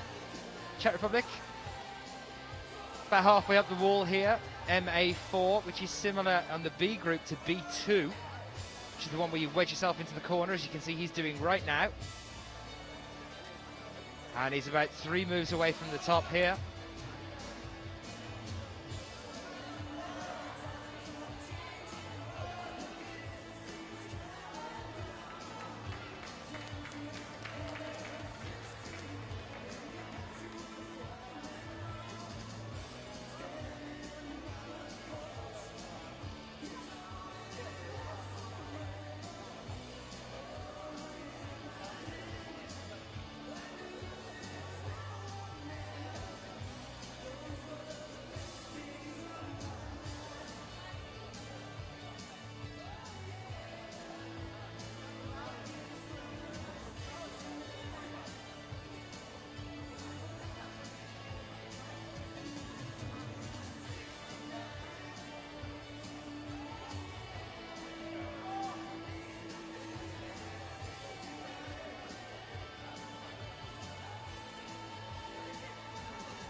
Echo Wilhelm, the Austrian coach, joining us on the IFSC Twitter feed there. Good problems in the men's qualification, he says. 5 problems, 4 different styles for each group. Pretty humidity as well, so I think humidity's pretty wet. And it is pretty wet. The rain has not stopped coming down since yesterday, and it's still going.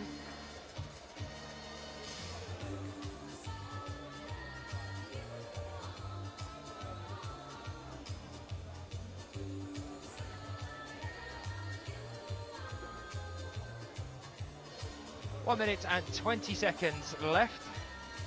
Epi is still on the wall for Slovenia.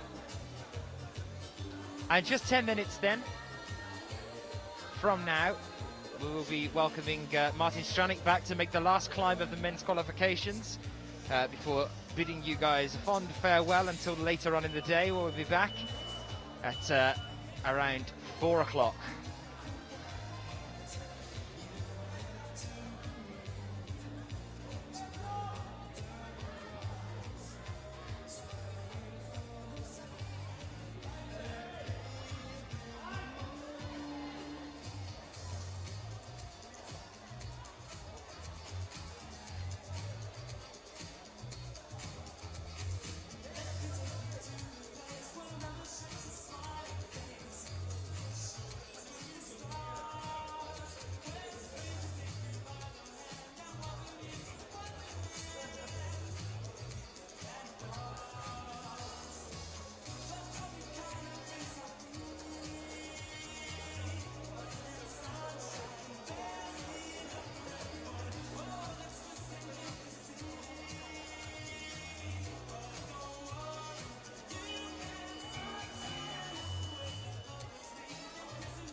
Tom Newman, A5, the last climb of the day for him.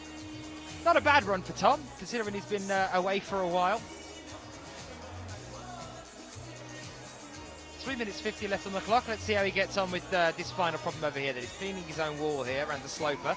Still with all the pockets towards the bottom. It's got a bit of a pop. It's not really a dyno as such, it's more of a pop.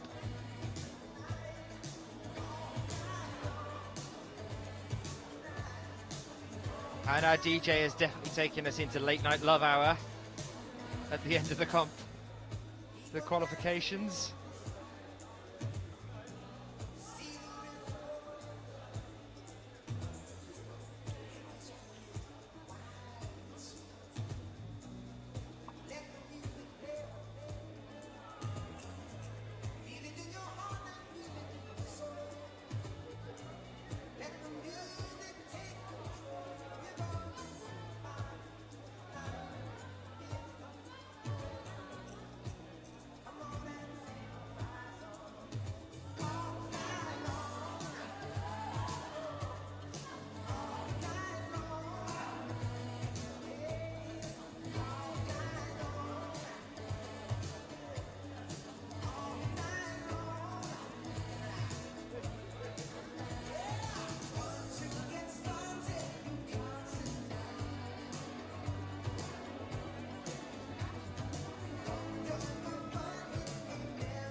Two minutes left on the clock. Tom's still on the ground here. He's going to have to start to get himself back on that wall pretty soon if he wants to have a proper attempt at a top at last at the end here.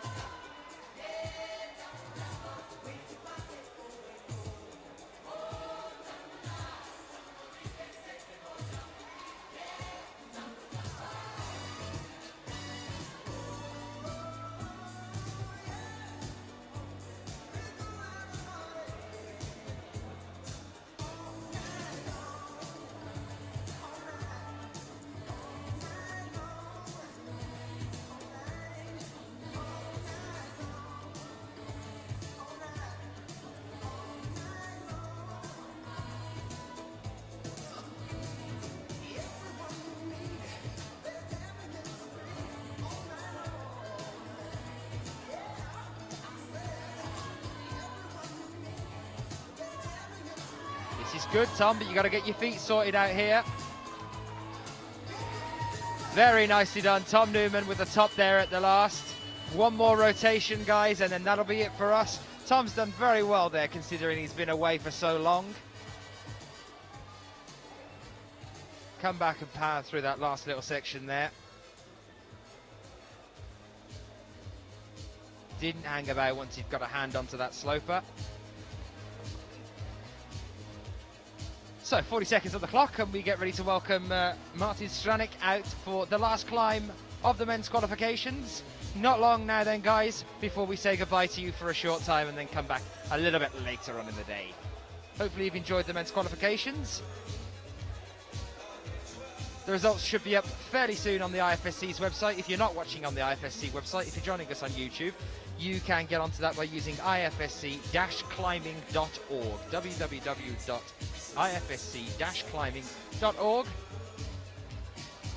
And here we are, our last climb of the day, Martin Stranik. Is he going to give us something to go out on with a bang at the men's qualifications? Tell you what, let's get nice and close in on this one. Let's watch him as he makes his attempts. There's no one else out on the wall.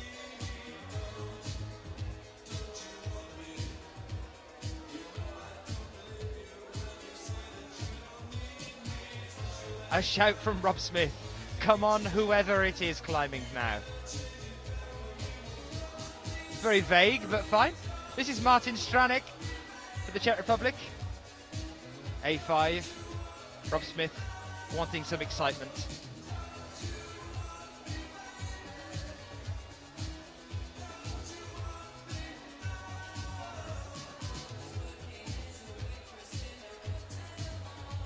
And we're back into the wall staring championships 2013. Oh, here we go.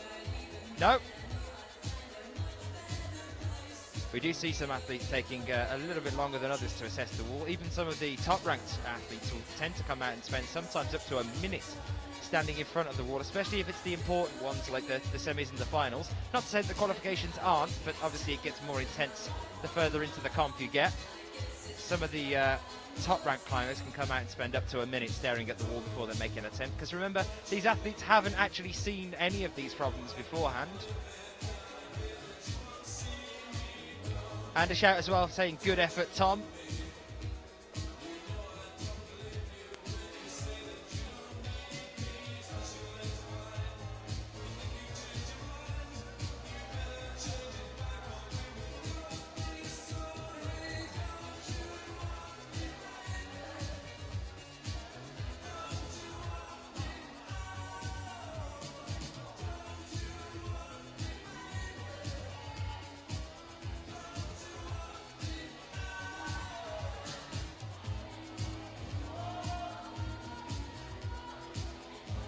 Stranik with a hand on the sloper now, right hand up there, left hand here. Is he going to manage the top? It's a nice, decent hold for him. And there it is, Martin Stranik still with 2 minutes 45 left on the clock. He manages a top there. So, ladies and gents, that brings to an end the men's qualifications. Thank you very much for being with us throughout this these few hours. We're going to take a break now. We'll be back with you at roughly 4 o'clock local time for the women's qualifications. We'll see you then. See you soon.